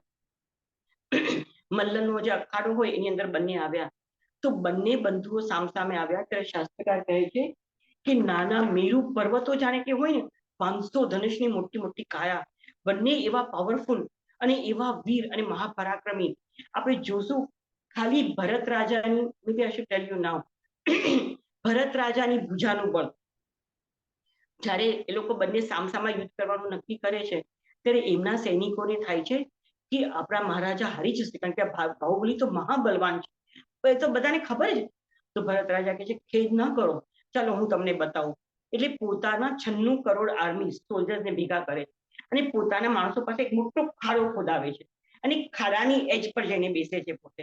અને પછી પોતાના ડાબા હાથ, જમણો હાથ પણ નહીં, ડાબા હાથ પર ત્યાં બેઠા ખાડાના એન્ડ ઉપર, ખાડા ઉપર, અને જેની જે પાળ હોય ને, જે કૂવો હોય ને, કૂવાની પાળ પર બેસે એવી રીતે અને બેઠા. અને અહીંયા બધી શંખલાઓ એટલે ચેન્સ, બધી શંખલાઓ બંધાવડાવી અને બધી ચેનો એટલી બંધાવડાવી અને પછી પોતાના 96 કરોડ 96 સિટીઝન્સ નહીં, soldiers or warriors, not people like us. 96 crore સોલ્જર્સને કીધું તમે આ બાજુ ઉભા રહો, ટગ ઓફ વોર, આપણે જેમ ટગ ઓફ, અને કે આ શૃંખલાઓને તમે પકડો અને હવે તમે તમારું બધું સર્વત્ર પરાક્રમ કરી અને મને ખેંચો અને મને ખાડામાં પાડી દો, મને ખાડામાં પાડી દો. અને કહે છે તમારી આજ્ઞા છે કે તમારે બધાએ આ કરવાનું છે. એટલે 96 કરોડ સોલ્જર્સ એટલું પાવર કરીને ખેંચવા જાય છે, ખેંચાતા જ નથી. મહારાજાએ તો થોડી વાર ઉપેક્ષા કરી, just two prove his point. પછી એમનો હાથ ખાલી આમ કર્યો ને, જરાક આમ, તે આખું આર્મી એનું પડી ગયું. 96 કરોડ સોલ્જર્સ બધા પડી ગયા એકદમ. એટલું મોટું એનું પાવર. એટલે કે જો આટલું તો ભુજા ખાલી મારી ડાબા હાથમાં છે. ક્યાંક તો મેં એવું વાંચ્યું કે ટચલી આંગળીમાં બધી બાંધી દોરીઓ, અને ટચલી આંગળી આમ કરી. એટલું ભુજા બળ એમની ખાલી ડાબી ભુજા. એટલે કે છે કે તમે ચિંતા નહીં કરો, મારી પાસે પણ એવું ભુજા બળ. એવા મહાબળવાન આ ચક્રવર્તી અને એના બંધુ આ બાહુબલી. એટલે જાણે કે બે નાના મેરુ પર્વતો સામે બંને આવી ગયા અને બંને યુદ્ધ કરવા લાગ્યા. ખબર જ ન પડી કે કોણ ઉપર છે ને કોણ નીચે છે. ઘણી વાર ચાલ્યું. પછી બાહુબલી કંટાળીને અંતે ઉભા થયા અને ભરત મહારાજાને લીધા હાથમાં અને ઉછાળ્યા પાછા ઉપર. એવા ઉછાળ્યા કે જાણે કે તારાઓને લેવા જતા હોય ને. શાસ્ત્રકાર તો એવું કહે છે કે 6 ખંડ પૃથ્વીને સાધી હવે જાણે કે દેવલોકને સાધવા જઈ રહ્યા હોય એવી એટલા નજરની બહાર કોઈ જોઈ જ નથી કે ક્યાં ગયા. એટલા ઉપર ઉછાળ્યા. અને પછી જ્યારે દેખાતા નથી ત્યારે બાહુબલી ખેદ કરે છે, અરે રે, ધિક્કારું મારા સાહસને, ધિક્કારું મારા પરાક્રમને, અને ધિક્કારું મારી આવી દુર્બુદ્ધિને. મેં મારા વડીલ બંધુને ઉપર નાખ્યા, હવે નીચે નહીં આવે તું, હવે મૃત્યુ પામશે તું. અરે રે, મેં આ શું કર્યું? એટલે પોતાના પરાક્રમ પર પોતે ખેદ કરે છે. અને પછી વિચારે છે કે મેં આ શું કામ કર્યું.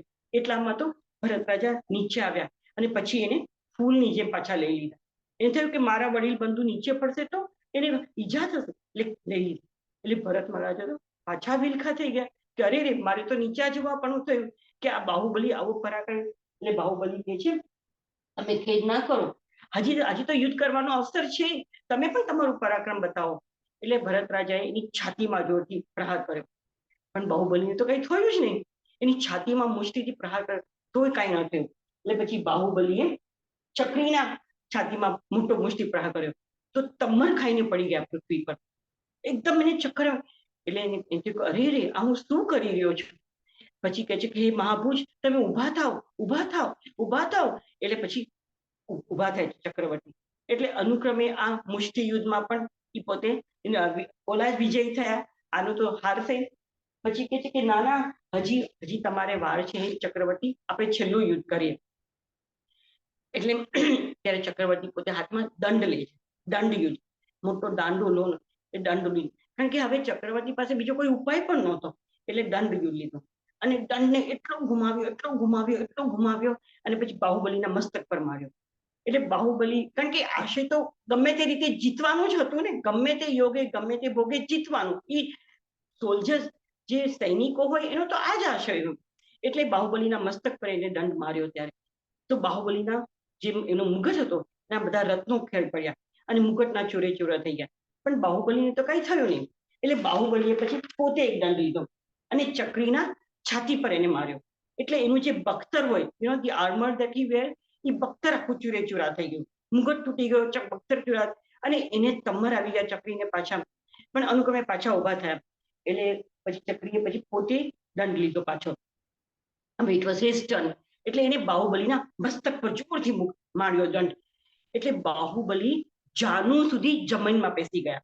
જાનું સુધી, જાનું એટલે ઢીચણ સુધી, ત્યાં સુધી જમીનમાં પેસી ગયા. એટલો સખત માર હતો કે બાહુબલી જેવા બાહુબલી જાનું સુધી પહોંચી ગયા.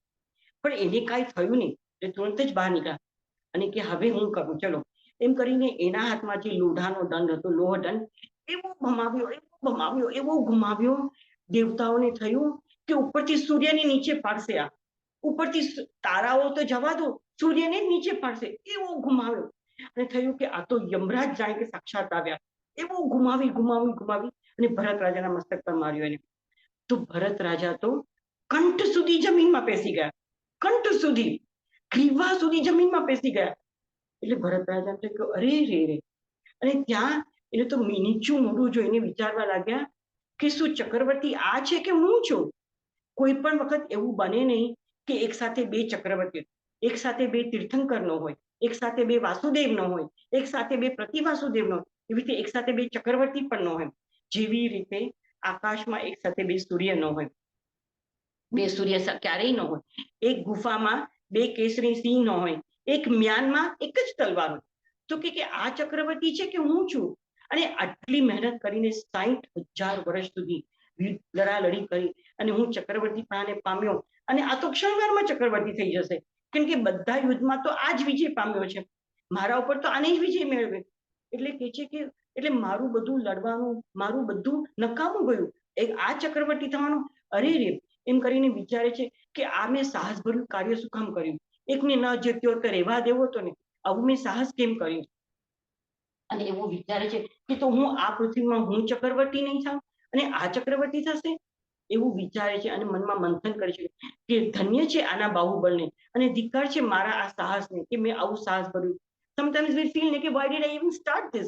Why did I even bother doing this? After all this attempt and after all this પરાક્રમ, તો અંતે તો આ જ થયું. એટલે કે છે કે એટલે ત્યારે એના જે 16,000 યક્ષો હોય, જે દેવો એની સેવામાં હાજર હોય, એ લોકોએ લાવીને ચક્ર મૂક્યું એના હાથમાં. એવું કહેવાય છે. અને ક્યાંક એવું કહે છે કે એને પોતે ચક્રને યાદ કર્યો. એટલે જેવી રીતે વાસુદેવને પોતાનું ચક્ર હોય, તે ચક્રવર્તીને પોતાનું ચક્ર હોય. આપણે વાસુદેવ એટલે કૃષ્ણ વાસુદેવના મૂવીઝ જોયા. હવે ચક્રવર્તીનું ચક્ર તો બહુ જ મોટું હોય, જાણે કે સાક્ષાત સૂર્ય નીચે ના આવ્યો એટલા હજારો આરા વાળું આ ચક્ર એના હાથમાં આવ્યું. એટલે એને થયું કે ના ના, ચક્ર તો મારી પાસે છે. એટલે એમ થયું કે હવે આનો ખુદો બોલાવી દો. એમ કરીને ચક્રને ખૂબ ભમાવ્યું, કારણ કે this was the only weapon left now. In all other ways of war he had lost. He had nothing else, no other option. એટલે ચક્રને ખૂબ ગુમાવ્યું. બધાને થયું કે હવે બાહુબલીના ભૂકે ભૂકા થઈ જશે. અને બાહુબલી વિચારે ત્યાં ઉભો છે તો યુઝ્યુઅલી તો ચક્રવર્તી રાજા જયારે દિગ્વિજય કરવા જાય તો જેના પર પણ ચક્ર છોડે ને, આ ચક્ર એટલે અમોઘ, it is an definite missile that will go and attack and come back victorious. એટલે જેના પર છોડે ને એ તો ભાગવા જ માંડે, કારણ કે એને ખબર કે હવે મારું મૃત્યુ નક્કી, હવે this is it, I am gone. પણ આ બાહુબલી તો બાહુબલી ત્યાં જ ઉભા રહે અને કે છે આને ચક્ર છોડ્યું, આવા દે ચક્રને, કે આ તો અંતે લોઢાનો જ, it is made of metal, આ લોઢાનો જ ટુકડો છે ને એના હમણાં ચૂરે ચૂરા કરી નાખે. અને કે આના 16,000 યક્ષો છે ને એને પણ હમણાં પાડી દઈશ બધાને, આ ચક્રનો તો ચૂરે ચૂરા કરી કાઢીશ. પણ કે છે કે મારો જ્યેષ્ઠ બંધુ આવો નીકળો, મારા હાથમાં દંડ છે અને એને ચક્ર લીધું. અમારા યુદ્ધના નિયમો હતા કે જે જેવું યુદ્ધ કરે એવા જ એવા વેપન્સ લેવાના. ઇવન રેગ્યુલર મહાભારતમાં વી સી કે જો રથી હોય તો રથી સાથે યુદ્ધ કરે, જો પાયદળ હોય તો પાયદળ સાથે યુદ્ધ કરે, જો આની પાસે ધનુષ હોય તો આ ધનુષ જ લે. You cannot take a different weapon. તો કે મારી પાસે તો દંડ છે અને આને ચક્ર લીધું, એટલે આને તો છળ કર્યો, કપટ કર્યું જ્યેષ્ઠ બંધુ. પણ કે આવા જ એમ ચક્રને, હી ઇઝ નોટ અફ્રેડ કે હમણાં એના ચૂરે ચૂરા કરી નાખ્યું. એટલે નિર્ભયપણા, પરાક્રમી તો હતા, નિર્ભય પણ હતા. એટલે ચક્ર આવ્યું એના તરફ, પણ ચક્રએ પ્રદક્ષિણા આપી. અને ચક્રએ પ્રદક્ષિણા આપી અને પાછું ભરત મહારાજાના હાથમાં જતો રહ્યું. કેમ કે ચક્રનો નિયમ છે, ચક્ર ઇઝ કવર્ડ બાય ગોડ. 16,000 યક્ષો આની રક્ષા કર. એટલે એ લોકો સમાન ગોત્રી, means people of the same blood, સમાન ગોત્રીને કાંઈ ન કરે. સમાન ગોત્રી બી ઠીક છે, પણ મેં પહેલા જ કહ્યું કે આ ચરમ શરીરી હતા, એટલે એના આયુષ્યનું પુણ્યાહુતિ આ લોકો ન કરી શકે. he will live his full life, how many ever years he is going to live, he will live it. એટલે નિરૂપકમ એનું આયુષ્ય હોય, એટલે એનો આયુષ્યનો પૂર્ણાહુતિ થાય જ નહીં, આયુષ્ય તૂટે જ નહીં એનું. એટલે ચક્ર પાછું ગયું ભરત મહારાજા પાસે. ત્યારે બાહુબલી જોયું, આવી અનીતિ કરી ને, આવું છળ કપટ કર્યું, પણ ચક્રએ મને કાંઈ નહીં કરીશ. એટલે એમ થયું કે હવે હું જ એના ચૂરે ચૂરા કરી નાખું. હવે એની પાસે તો ચક્ર, એટલે એની મુઠ્ઠી ઉપાડી. શાસ્ત્રકાર કહે છે કે એની જે મુઠ્ઠી હતી, મુઠ્ઠીમાં જે બળ હતું, એ બળ એવું હતું કે આકાશમાં રહેલા ઇન્દ્રને પણ નીચે લાવી શકે. સૂર્ય એવી મુઠ્ઠી ઉપાડીને, મુઠ્ઠી ભમાવી અને દોડ્યા. આવેશ અને આવેગ શું કરાવે એમ કેવું છે કે સંસારમાં રહેલા મનુષ્યો એને આવેશ આવે તો શું, એટલે દોડ્યા. કયા આશયથી કે હવે તો આ મુઠ્ઠીથી એની છાતીમાં, અત્યાર સુધી એની છાતીમાં એને એવો પ્રહાર કરું કે હમણાં ભરતના ચૂરે ચૂરા થઈ જશે. અને બધાને વિશ્વાસ પણ હતો કે આ મુઠ્ઠી જો પડી તો આ ચક્રવર્તીના ચૂરે ચૂરા થઈ જવાના. એટલે મુઠ્ઠી ઉપાડીને દોડ્યા અને દોડતા દોડતા જ્યાં ભરતની નજીક આવ્યા ત્યારે સારામાં વિચક્ષણ બૃહસ્પતિ સમાન એવા બાહુબલી વિચારે છે કે હું શું કરવા જઈ રહ્યો છું, હું શું કરવા જઈ રહ્યો છું. એક રાજ્ય માટે, એક નાના તુચ્છ રાજ્ય માટે, જે રાજ સંપત્તિ તો મારા પિતા મહારાજે તો છોડી દીધી હતી, અને હું રાજ્ય માટે કઈ હદ સુધી નીચે પડવાનો કે મારા જ્યેષ્ઠ બંધુ પિતા તુલ્ય, પિતાની જગ્યાએ જ્યેષ્ઠ બંધુ પિતા તુલ્ય, એને મારી નાખવા માટે તૈયાર થઈ ગયો. અને મને ભાતૃ હત્યાનું પાપ લાગશે એ તો નફામાં, એટલે કે ભાતૃ હત્યા કરવા માટે હું તૈયાર થઈ ગયો, આટલો નીચે હું પડી ગયો અને ભાઈને મારવા માટે દોડી રહ્યો છું. એટલે કે હું શું કરી રહ્યો છું. હે બાહુબલી, તું જરા વિવેક કર, તું જરા જ્ઞાનવાન થઈ અને તારી સન્મતિ વાપર કે તું શું કરવા તૈયાર થઈ રહ્યો છે. એટલે બાહુબલીએ ત્યારે વિચાર્યું કે ના ના, આવું તો કરાય જ નહીં. અરે હું ઋષભદેવ પરમાત્માનો પુત્ર છું અને આવું નીચ કાર્ય કરીશું, ભાતૃ હત્યાનું પાપ મારા માથે ચડાવીશ. પણ આ ઉગામેલી મુઠ્ઠી કે પાછી તો ન પડે. ક્ષત્રિય હતા, ખરા ક્ષત્રિય અને ખરા વીર હતા. તો શું કરે છે ત્યારે ત્યારે ત્યારે પોતે પંચમુષ્ટિ લૂજ કરી કાઢે છે, પોતાના કેશનો લૂજ કરી કાઢે છે અને ત્યારે ને ત્યારે ચારિત્ર ગ્રહણ કરે છે કે સરયું હવે આ રાજપાટ માટે આવા યુદ્ધ કરવા પડે, આવી લડાલડી કરવી પડે, જે રાજને મેળવવા, સાચવવા, વધારવા, એને માટે થઈને ભાઈની હત્યા, ભત્રીજાઓની હત્યા, આ બધું કરવું પડે, એવો રાજપાટ મારે જોઈતું જ નથી. બાહુબલીએ ત્યાંને ત્યાં દીક્ષા લઈ લીધી અને પહેલા જ અને ભરત મહારાજાને જેને કહે છે કે હે જ્યેષ્ઠ બંધુ, મને ક્ષમા કરો, આ રાજ્ય સુખ, તુચ્છ એવા રાજ્ય સુખ માટે મેં તમારી સાથે આટલી લડાડી કરી અને તમને પણ ખેદ પમાડ્યા, તમને પણ અમે દુર્ભાવ, તમને પણ મેં દુઃખી કર્યા, એટલે મારા આ અકૃત્યને તમે ક્ષમા કરો અને તમે વડીલ છો એટલે તમે મને ક્ષમા કરો અને હવે તો હું પિતાશ્રીના માર્ગે ચાલ્યો, એમ કરીને પોતે પછી વિચારે છે. હવે આનું પછી જોઈએ. એટલે ભરત મહારાજા ત્યારે બધા દેવતાઓ ઉપરથી પુષ્પોની વૃષ્ટિ કરી, સાધુ સાધુ સાધુ કરીને. ત્યારે ભરત મહારાજા પણ વિનયવાન હતા. આ તો આવેગ હતો, સંસારવાસી જીવો શું ન કરે. અંતે સંસ્કાર તો એમના હતા જ, એટલે ભરત મહારાજા એની સામે ઝૂકી જાય. મેં પહેલા જ કહ્યું, ચક્રવર્તી સમ્રાટ હોય, બધા રાજાઓને પોતાની સામે ઝુકાવે, પણ ઈ કોની સામે ઝૂકી જાય? સાધુ ભગવંત પાસે. એટલે એની સામે ઝૂકી જાય અને કહે છે કે હે મહાભુજ, હે મહાબળવાન બાહુબલી, આ તો અપરાધ મારો જ છે. લોભીઓનો એમાં હું સરદાર છું. જેટલા લોકોમાં લોભ હોય એમાં સર્વોત્કૃષ્ટ લોભ મારામાં હતો. આટલી રાજ સંપત્તિ, આટલો રાજ વૈભવ, એનાથી પણ મને સંતોષ નહીં થયો કે હું તારા રાજ્ય પર આક્રમણ કરવા માટે આવ્યો. એટલે કે છે કે મારા જેવો લોભી કોઈ નથી, મારા જેવો પાપી કોઈ નથી, મારા જેવો દુર્મતિ કોઈ નથી. અને કહે છે કે તમે જ પિતાજીના ખરા પુત્ર છો, હું તો મહાપાપી છું. અને હે બાહુબલી, તમે તો બધા યુદ્ધમાં મારા પર વિજય મેળવ્યો, પણ તમે હવે અંતે શું કર્યું? આ બહારના યુદ્ધમાં તો તમે વિજય મેળવ્યો, પણ તમે તમારા આંતરશત્રુ જે રાગ હતો રાજ્ય માટેનો, એના પર પણ તમે વિજય મેળવ્યો. અને એમાં વેપન કયું હતું, અસ્ત્ર કયું હતું? સર્વવીરતી ધર્મનું. એટલે સર્વવીરતી ધર્મરૂપી અસ્ત્ર, એના માધ્યમ વડે તમે તો આંતરશત્રુઓ પણ વિજય મેળવ્યો. એટલે ખરા વિજેતા તો તમે છો, હું નથી. હું તો નામનો છું, તમે ખરા વિજેતા છો, તમે ખરા ચક્રવર્તી છો. એટલે કહે છે કે હે મહાભુજ, મને ક્ષમા કરો અને તમે આ ચક્રવર્તી પદ લઈ લો, તમે આ છગન પૃથ્વીનું રાજ્ય લઈ લો અને મને સાધુ બની જવા દો.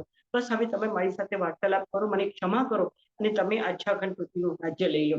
એવી રીતે ભરત મહારાજા ખૂબ જ કરગરે છે અને આંસુ વહાવે છે કે હે બંધુ, તમે દયા, એનું બધું જે લખેલું છે કે હું તો લોભથી જીતાયેલો છું, હું અધમ છું, હું પાપી છું અને રાજ્ય માટે ભાઈ સાથે યુદ્ધ કરનાર હું તમારો મહા અપરાધી છું.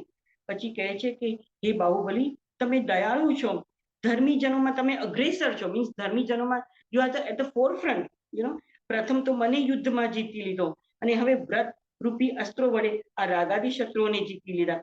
તેથી તમે જ વિજયી છો અને તમારાથી અધિક કોઈ બળવાન પણ નથી, સૌથી બળવાન તો તમે છો. એટલે મારા અપરાધની ક્ષમા કરો અને પ્રસન્ન થઈ અને મારી સર્વ પૃથ્વીનું તમે ગ્રહણ કરો, રાજ્ય તમે લઈ લો અને મને કૃતાર્થ કરો, એટલે મને એટલો લાભ આપો અને હું ચારિત્ર ગ્રહણ કરું. પણ હવે બાહુબલી મુનિ એકવાર વમી નાખે, once you spit it out then you don't want to eat it again. એટલે એક વખત વમી નાખેલું, હવે મુનિ તો તસ્થી મસ્ત થતા નથી. પોતે કૌશલ ધ્યાનમાં જ છે. એને તો પહેલા જ પોતાના વડીલ બંધુની ક્ષમા માંગી લીધી, ક્ષમા યાચના કરી લીધી, એટલે ત્યાં ઉભા રહી ગયા. અને ભરત મહારાજ તો ખૂબ દિલખા થઈ જાય છે, પણ હવે કઈ ચાલે એમ પણ નથી. એટલે અનુક્રમે એમને વંદન નમસ્કાર કરી અને એના પુત્ર ચંદ્રયશાને પોતે એને રાજ્ય પર સ્થાપિત કરી અને પછી પોતે પોતાની વિનીતા નગરીમાં જાય છે. હવે આ બાહુબલી મુનિએ દીક્ષા તો લઈ લીધી, પણ ત્યારે વિચારે છે, એટલે કેવા અપ્સ એન્ડ ડાઉન્સ આવે છે. મારું કહેવાનું કેવું છે કે પેલા પોતાના ભાઈ સામે નમવા તૈયાર નહોતા, અહંકાર હતો એટલે કે ના ના, અને એની વાત એક રીતે જોવો તો બરાબર પણ હતી કે અમે તમારી સામે શું કામ ઝૂકીએ, અમારે તારી પાસેથી કઈ જોઈતું નથી, તમારી પાસે એવું અમને કઈ મળવાનું નથી અને અમારે એવી કોઈ ઈચ્છા પણ નથી. We are satisfied with what we have, right. અને પણ હવે વિચારે છે કે અત્યારે જો હું, એને થયું કે ચારિત્ર લઈ લીધું, ચલો ઋષભદેવ પરમાત્મા પાસે જવું, કારણ કે હી ઇઝ ધ અલ્ટિમેટ, એની પાસે જઈને દીક્ષા. તો કે ના, અત્યારે હું જઈશ તો મારા લઘુ બંધુઓ, એમનાથી નાના હતા 98 ભાઈઓ, જેમને પહેલા દીક્ષા લઈ લીધી, તો 98 ભાઈઓએ દીક્ષા લઈ લીધી અને એમને કેવળ જ્ઞાન પણ પ્રગટ થઈ ગયું છે. તો હવે હું ત્યાં જઈશ તો મારે એમને નમવું પડે. મોટાને નમવા તૈયાર નથી તો નાનાને તો ક્યાંથી નમે? તો કે છે કે હું હવે એમને મારે વંદન નમસ્કાર કરવા પડે, એમને નમવું પડે. એના કરતા ચાલ હું જ કેવળ જ્ઞાન ઉત્પન્ન કરું અને પછી હું જાઉં. નહીં તો મારી હિલ ના થાય ને કે ભાઈ આઈ વિલ ફીલ લો કે ભાઈ મારા કરતા નાના છે અને એને કેવળ જ્ઞાન પ્રગટ થયું. એટલે કે પણ કોન્ફિડન્સ, મારું કહેવાનું શું છે, કોન્ફિડન્સ કેટલો હતો કે ના, હું અહીંયા જઈને સાધના કરું, કેવળ જ્ઞાન પ્રગટ થાય પછી હું બંધુઓ પાસે જાઉં. હવે આપણને આવું કોન્ફિડન્સ હોય, આપણે જાણતો હોય કે આપણે કેવા કુકર્મો પહેલા કર્યા છે. હવે એવા કર્મો કર્યા હોય તો કેવળ જ્ઞાન તો શું, સમ્યક દર્શન બી પ્રગટ થાય તો ઘણું, પણ આને કેટલો કોન્ફિડન્સ કે ના, અહીંયા સાધના કરું અને મને કેવળ જ્ઞાન પ્રગટ થઈ જશે પછી હું જઈશ. એટલે પોઈન્ટ ઇઝ કે his life must be so spick and span, કોઈ કાળો ડાઘ નહીં હોય કે એને કોઈ વાત તો જ એમ થાય ને કે ના, મને હમણાં કેવળ જ્ઞાન પ્રગટ, એટલે કે ચાલ હું તો અહીંયા સાધના કરું, કેવળ જ્ઞાન પ્રગટ થાય પછી ઋષભદેવ પ્રભુ પાસે જઈશ, એટલે પછી મારે નાના ભાઈઓને વંદન કરવાની. બોલો હવે માન કશાય, અંતે પણ માન કશાય આવ્યો અને બાહુબલી ત્યાં જ સ્થિર થઈ ગયા. કરવી છે સાધના, કરવો છે ધર્મ, પ્રાપ્ત કરવું છે કેવળ જ્ઞાન, પણ માન છૂટતું નથી. એટલે ત્યાં ઉભા રહી ગયા. કઈ મુદ્રામાં? ધ્યાનસ્થ મુદ્રામાં, કાયોત્સર્ગ મુદ્રામાં. એવા સ્થિર થઈ ગયા, એવા સ્થિર થઈ ગયા, મેરુ પર્વત જેવા. અશક્ય વાત છે. આ પરમાત્માના જીવન ચરિત્રમાં જે વાતો આવે છે, mind blowing, mind blowing, impossible, અશક્ય. આમ ઉભા થઈ ગયા અને સ્થિર રહી ગયા. કેટલો વખત શાસ્ત્રકાર ભગવાન કહે છે કે એ બાહુબલીએ આમ ઉભા તો રહી ગયા, પોતાના બંને નેત્રો નાસિકા પર સ્થિર કરી અને કાયોત્સર્ગ મુદ્રામાં સ્થિર થઈ ગયા, પર્વતની જેવા. હવે એમને ત્યારે ગ્રીષ્મ ઋતુ, 6 ઋતુઓ હોય, એમાં 4 ઋતુ તો બહુ પાવરફુલ. ગ્રીષ્મ ઋતુ એટલે ગરમીની ઋતુ, ગ્રીષ્મ ઋતુના વંટોળિયાઓ વનના વૃક્ષની જેમ એમને ભમાડે તો પણ એમની ધ્યાનમગ્ન અવસ્થાની છોડતા નથી. પછી ઉનાળાનો ધૂમધકતો તાપ એના મસ્તક પર પડે, કારણ કે લો જ કરી નાખે, મસ્તક પર પડે તો પણ એને સમભાવે સહન કરે છે. પછી જ્યારે વર્ષા ઋતુમાં મોટી મોટી ઝાડવાળા પવનથી વૃક્ષોની ધ્રુજાવે, એવી વીજળીના કડાકા ભડાકા થાય તો પણ ધ્યાનમગ્ન અવસ્થાની છૂટતા, તો પણ સ્થિર ચિત્તે એમ જ ઉભા છે. પછી પર્વતની જેમ એ મહાત્મા જરા પણ ચલાયમાન થતા નથી, કાયોત્સર્ગ કે ધ્યાનથી ચલિત થતા નથી. હેમંત ઋતુ એટલે ઠંડીની મોસમ, ત્યારે પવનના વાવાઝોડા, એવા સુસવાટા ભરેલા પવનો આવે તો પણ એનાથી કંપાયમાન થતા નથી. પોતાની આ કાયોત્સર્ગ મુદ્રાને છોડતા નથી, સ્થિર થઈ ગયા એકદમ એક જ આસને. અને પછી અનુક્રમે એવા સ્થિર હતા કે આજુબાજુના વૃક્ષોની વેલડીઓ, ક્રીપર્સ, આ બધી વેલડીઓ એમના શરીર ફરતે બધી વળવા માંડી. અને વેલડીઓ એટલે જાણે કે વૃક્ષ જેવા થઈ ગયા, એટલી બધી વેલડીઓ એની આજુબાજુ ઉગી ગઈ કે ત્યારે શાસ્ત્રકાર ભગવાન કહે છે કે વનના મહિષો, means water buffaloes, huge giant animals, વનના મહિષો જાણે કે મોટું વૃક્ષ હોય ને એવી રીતે ત્યાં આવી અને આ મહિષોને જ્યારે ખંજવાળ આવે ત્યારે એ લોકો આવી રીતે ખંજવાળે, they don't have hands or legs.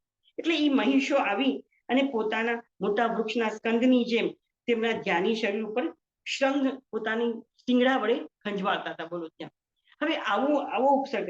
પછી વાઘણના ટોળાઓ, ટાઇગ્રેસીસના ટોળાઓ, મોટા મોટા ટોળાઓ આવી અને જાણે કે પર્વત હોય ને એની પાસે ટેકો દઈ અને આખી રાત્રે નિર્ગમન કરતા. હવે એ લોકો તો કેટલી હલનચલન કરે, કેવા અવાજો કરે, તો પણ આ મહામુનિ ચલિત થતા નથી. પછી કહે છે કે વનના હસ્તીઓ, મોટા મોટા હાથીઓ, એ આવીને એમના હાથ પગ ખેંચતા. એને કઈ ખબર નહીં, એને એમ થાય કે આ તો લતાઓ છે, બધી વૃક્ષની લતા. તો પણ આ મામુનિ ચલિત થતા નથી. ચમરી ગાયો, ચમરી ગાયો કહેવાય છે કે એની જે જીભ હોય ને એ કાંટાળી હોય. એ ચમરી ગાયો એમને જીભથી એને ચાટતી હતી. કોઈને ખબર નહીં, એકદમ સ્થિર થયો. He was like a statue, absolute statue. ચમરી ગાયો બધી ચાટે એમને, તો પણ આ મહામુનિ ચલિત થતા નથી. હજી ધ બિગિનિંગ. હવે આ બધા જે વનની લતાઓ બધી એમની આજુબાજુ ફરી વળેલી, એ બધી લતાઓની અંદર પંખીઓએ માળા બાંધ્યા. બોલો, ચકલાઓ અને બીજા પણ પંખીઓએ પોતે માળા બાંધ્યા. સિંચાણા એટલે બિગર બર્ડ, સિંચાણા અને ચકલાઓએ માળા બાંધ્યા અને એ ચકલાઓ એમાં વાસ કરવા લાગ્યા. હવે પંખી તો વાયુ જેવા ચપળ હોય, પંખીઓ તો ઉડાઉડ કરતા હોય, રાઈટ? એમાં એના બચ્ચાઓ થાય, કેટલી ચિચિયારો. આવા પંખીઓ આટલા અવાજ કરે તો પણ આ મુનિ પોતાના ધ્યાનથી ચલિત થતા નથી. હવે આના કરતા પણ વધારે એની આજુબાજુમાં જે વૃક્ષની વેલડીઓ થઈ ગઈ, એમાં સર્પોએ પોતાના દ્વાર બનાવ્યા, ઘર બનાવ્યા. અને એટલા બધા સર્પો લટકતા હતા, જાણે કે બાહુબલી 1000 હાથવાળા હોય ને એવા એટલા સર્પો, રાફડાઓ બધા બનાવ્યા. અને એના પગમાં બધા સર્પો વીંટી વળ્યા, જાણે કે એમને પગમાં કડા ના પહેર્યા હોય એવી રીતે. અને પગમાં બધી શૂળો ઉગી ગઈ, આજુબાજુમાં બધું પાણી એમને, કારણ કે વરસાદનું પાણી તો એમને એમ સ્થિર થઈ જાય, તો ત્યાં શેવાળ એટલે મોસ, શેવાળ બધી થઈ ગઈ. એવું એવું અદ્ભુત વર્ણન શાસ્ત્રકારે કર્યું છે. આવું આવું આ મહાત્મા મુનિ આજુબાજુમાં થઈ ગયું, તો પણ આ મહામુનિ કાયોસ્તર મુદ્રાને છોડતા નથી, ધ્યાન મુદ્રાને છોડતા નથી. એટલે કહેવાનું, ધ્યાનમાં કેવા મગ્ન બની ગયા છે, કેવા મગ્ન. બળ તો હતું, હવે બળ સામા વાપર્યું? આ ધ્યાન માટે. બળ સામા વાપર્યું? ધર્મ ધ્યાન માટે. એટલે મહાબલી, મહાબળવાન એવા મહાત્મા બાહુબલી હવે ધ્યાન મગ્ન અવસ્થાને છોડતા નથી. એવું શાસ્ત્ર. અને કેટલો વખત આ ચાલ્યું, કેટલો વખત ચાલ્યું? 1 વર્ષ. 1 વર્ષ આ મહાત્મા મુનિ આવી રીતે ધ્યાન મગ્ન અવસ્થામાં સ્થિર બની ગયા. આવું બીજું કોઈ દ્રષ્ટાંત શાસ્ત્રમાં આવતું નથી. There is no other example. કોઈએ કદાચ કર્યું બી હોય પણ શાસ્ત્રમાં એનો ઉલ્લેખ નથી. This is the one and only example કે જ્યાં તીર્થંકરોની વાત અલગ છે, તીર્થંકરોનું કાય બળ, મનોબળ, વાકબળ બધું અલગ હોય, પણ સામાન્ય મુનિ ઇઝ એન સામાન્ય, રાઈટ? સામાન્ય મુનિ આવી રીતે 1 વર્ષ સુધી એક જ સ્થાને, એક જ મુદ્રામાં આવી રીતે અચલિત રહ્યા હોય, એવું આ એક જ એક્ઝામ્પલ, એક જ ઉદાહરણ. એવા આ મહામુનિ બાહુબલી 1 વર્ષ સુધી એક જ જગ્યાએ સ્થિર થઈ ગયા. ખાવાનું નહીં, પીવાનું નહીં, વિહાર નહીં કરવાનો, બોલવાનું નહીં, કાંઈ નહીં, હલવાનું નહીં બિલકુલ. અને આવા પવન, આવી એવી વીજળીઓના કડાકા ભડાકા, આવો ગ્રીષ્મનો તાપ, બધું સંભાવે સહન કરે. આવા બધા પશુ પંખીઓ આવીને ઉપર બધું સંભાવે સહન કરે છે. And we will do the bottom line, પણ પહેલા આપણે આ કથા પૂરી કરીએ. એટલે અનુક્રમે 1 વર્ષ પૂરું થયા પછી ઋષભદેવ ભગવાન પોતાની બંને પુત્રીઓ બ્રાહ્મી અને પુત્રી સુંદરીને બોલાવે છે અને કહે છે કે જાઓ, તમે તમારા વડીલ બંધુને મારો આ સંદેશો આપી આવો. એટલે બંને પુત્રીઓ તો આજ્ઞાકારી હતી, ભગવાનની સાધ્વીઓ હતી, એટલે પ્રભુની આજ્ઞાને મસ્તકે ચડાવી અને ગયા. બાહુબલી જ્યાં હતા ત્યાં, પ્રભુ તો બીજી જગ્યાએ હતા. એટલે વિહાર કરતા કરતા આવ્યા ત્યારે અનુક્રમે બધી શોધાશોધ કરે છે કે ભાઈ મુનિ ક્યાં છે, ક્યાંય મળતા નથી, દેખાતા નથી. એટલે બધી શોધાશોધ કરે છે, દેખાતા. પછી બહુ ધારીને જોવે છે, ત્યારે જોવે છે કે ધૂળના ઢગલાઓ, રેતીના ઢગલાઓ, માટી, કીચડ અને વેલડીઓ બધી. એટલે ધારીને જોયું ત્યારે એમને 2 આંખો દેખાણી. તો કે ઓહો, આ મહામુનિ બાહુબલી લાગે છે. એટલે એમ ખબર પડી કે આ, કારણ કે મહાત્મા તો બોલતા પણ નથી. એટલે એની બાહુબલીને વંદન કર્યા બંને બહેનોએ, સાધ્વી બહેનોએ, અને 3 પ્રદક્ષિણા આપી મહામુનિએ. પ્રદક્ષિણા આપી અને કહે છે કે હે આર્ય, એ મહામુનિ બાહુબલી આપના પિતા મહારાજા ભગવાન શ્રી ઋષભદેવ આપને સંદેશો મોકલાવે છે. અદ્ભુત સંદેશો છે. વીરા મોરા ગજ થકી ઉતરો, ગજ ઉપર કે વળ ન હોય, એવો પરમાત્મા આપને સંદેશો મોકલાવે છે. અને અનુક્રમે પરમાત્માની આજ્ઞા તો એટલી જ હતી, સંદેશો આપી અને બેન સાધ્વીઓ તો ચાલી ગઈ. મહાત્માએ સાંભળ્યું કે મારી બહેનો આવી હતી, સાધ્વીજીઓ આવી હતી. એટલે સાધ્વીજી તો ક્યારેય ખોટું બોલે નહીં. સાધ્વીજી ખોટું બોલે એ તો ખોટું, એને ખોટું બોલવાનું કોઈ પ્રયોજન જ નથી. અને પિતા એટલે ઋષભદેવ પ્રભુએ સંદેશ મોકલાવ્યો છે કે વીરા મોરા ગજ થકી ઉતરો, ગજ ઉપર કેવળ ન હોય. તો કે હું તો અહીંયા રણમાં ઉભો છું. બાહુબલીએ આપણે પછી જોશું. તો કે હું તો અહીંયા જ્યાં ઉભો છું ત્યાં તો કોઈ હાથી તો છે નહીં, હું તો જમીન પર ઉભો છું. મારે વળી હાથી કેવા ને ઘોડા કેવા, આ બધાનો તમે ત્યાગ કરી દીધો છે. હું કયા હાથી પર ઉભો છું? પણ પરમાત્મા મોકલે છે તો એનો તો નક્કી કઈ સંકેત હોય જ. એટલે ઉહાપો કરતા કરતા કરતા કહે છે કે હું માનરૂપી હાથી પર ઉભેલો છું, અને માનરૂપી હાથી પર ઉભો છું માટે મને કેવળ જ્ઞાન ઉત્પન્ન નથી થતું. એટલે આ માનરૂપી હાથીનો તું ત્યાગ કર તો તને હમણાં કેવળ જ્ઞાન ઉત્પન્ન થશે. ત્યારે ખેદ કરે છે કે અરે રે, બધું છોડ્યું. એમની જયારે દીક્ષા લીધી ત્યારે શું શું છોડ્યું? રાજ્ય છોડ્યું, રાજ્ય. પછી પોતાની પત્નીઓ છોડી, પોતાના પુત્રો છોડ્યા, પૌત્રો છોડ્યા, રાજ વૈભવ છોડ્યો, સુખ છોડ્યું, આ બધી સેના, બધું બધું બધું છોડી દીધું. આખો પાપથી ભરેલો સંસાર છોડી દીધો, આખો સંસાર છોડી દીધો, બધું છોડી દીધું ક્ષણમાં. બોલો, એક સેકન્ડમાં. પેલા રૌદ્ર ધ્યાનના પરિણામ હતા કે ભાઈને મારી નાખવું, એવા રૌદ્ર ધ્યાનના પરિણામ. એટલે મહાહિંસક પ્રવૃત્તિ. અને ક્ષણવારમાં તો વિવેક ઉત્પન્ન થતા વૈરાગ્ય વાસિત થઈ ગયા. બોલો, વૈરાગ્ય વાસિત કેવો વૈરાગ્ય? આખો પાપથી ભરેલો સંસાર એને લાત મારી દીધી. પૂછવા પણ નહીં રહ્યા, વિચારવા પણ, બધું ત્યાં ને ત્યાં દીક્ષા લી, હિયર એન્ડ નાઉ દીક્ષા લઈ લીધી. એવો વૈરાગ્ય. પણ માન નહીં છોડી શક્યા. બોલો, આટલું બધું છોડ્યું, બધું છોડી દીધું. જેની પાછળ આપણે દોડીએ છીએ, જેની પાછળ આપણે આખી જિંદગી લગાવી દીધી, એ બધું તો એને એક સેકન્ડમાં છોડી દીધું. એક સેકન્ડ. અને આપણા કરતા તો ક્લાઇમેક્સ વાળી બધી વસ્તુઓ હતી એમની પાસે, ટોપમોસ્ટ ક્વોલિટીની. આપણી પાસે તો કાંકરા પણ નથી, મને થાય છે કે કાંકરા પણ નથી, કીચડ પણ નથી. એને તો સોના રૂપ બધું, અને પણ માન નહીં ત્યજી શક્યા. એટલે ત્યારે કે ઓહો, મારા પરમાત્મા કહે છે કે આ માનને ત્યજી દે, હમણાં જ તને કેવળ જ્ઞાન થશે. એટલે કે છે કે ધિક્કાર છે મારી બુદ્ધિને કે મને થયું કે નાની વયના મારા બંધુઓ વયમાં ભલે નાના પણ વ્રતોમાં મોટા છે, ભલે ઉંમરમાં નાના પણ ગુણોમાં તો મોટા છે. જે પહેલો સંસારને ત્યાગે એ જ મોટા. સાધુ ભગવંતોમાં પણ જેને પહેલા દીક્ષા લીધી એ મોટા. ઉંમરથી, વૈભવથી, એનાથી નહીં, જેને પહેલા દીક્ષા લીધી એ મોટા. એટલે કે મારા નાના બંધુઓ ભલે વયમાં નાના પણ વ્રતથી મોટા છે, માટે એને તો વંદન કરવું એ તો મારો અહોભાગ્ય, મારું સૌભાગ્ય, અને મારે તો એ અવશ્ય કરવું. અરે રે, એમ કરીને પોતાનો એક પગ ઉપાડે છે, જસ્ટ એક પગ ઉપાડે છે કે ચાલ હમણાં જ જઈ અને મારા ભાઈઓને વંદન કરું. જેવો પગ ઉપાડ્યો કે તુરંત જ આ બધી વેલડીઓ તૂટી, એમ એની ઘાતી કર્મો તૂટ્યા. અને ત્યાં ને ત્યાં કેવળ જ્ઞાન. કેવળ જ્ઞાન તો ચક્કર જ લગાવી રહ્યું હતું કે હમણાં પ્રગટ તો આ માનનો ત્યાગ કરીને હું કેવળ જ્ઞાન પ્રગટ. તુરંત જ કેવળ જ્ઞાન પ્રગટ થઈ ગયું. એટલે ત્યાં જવાની જરૂર જ નથી પડી.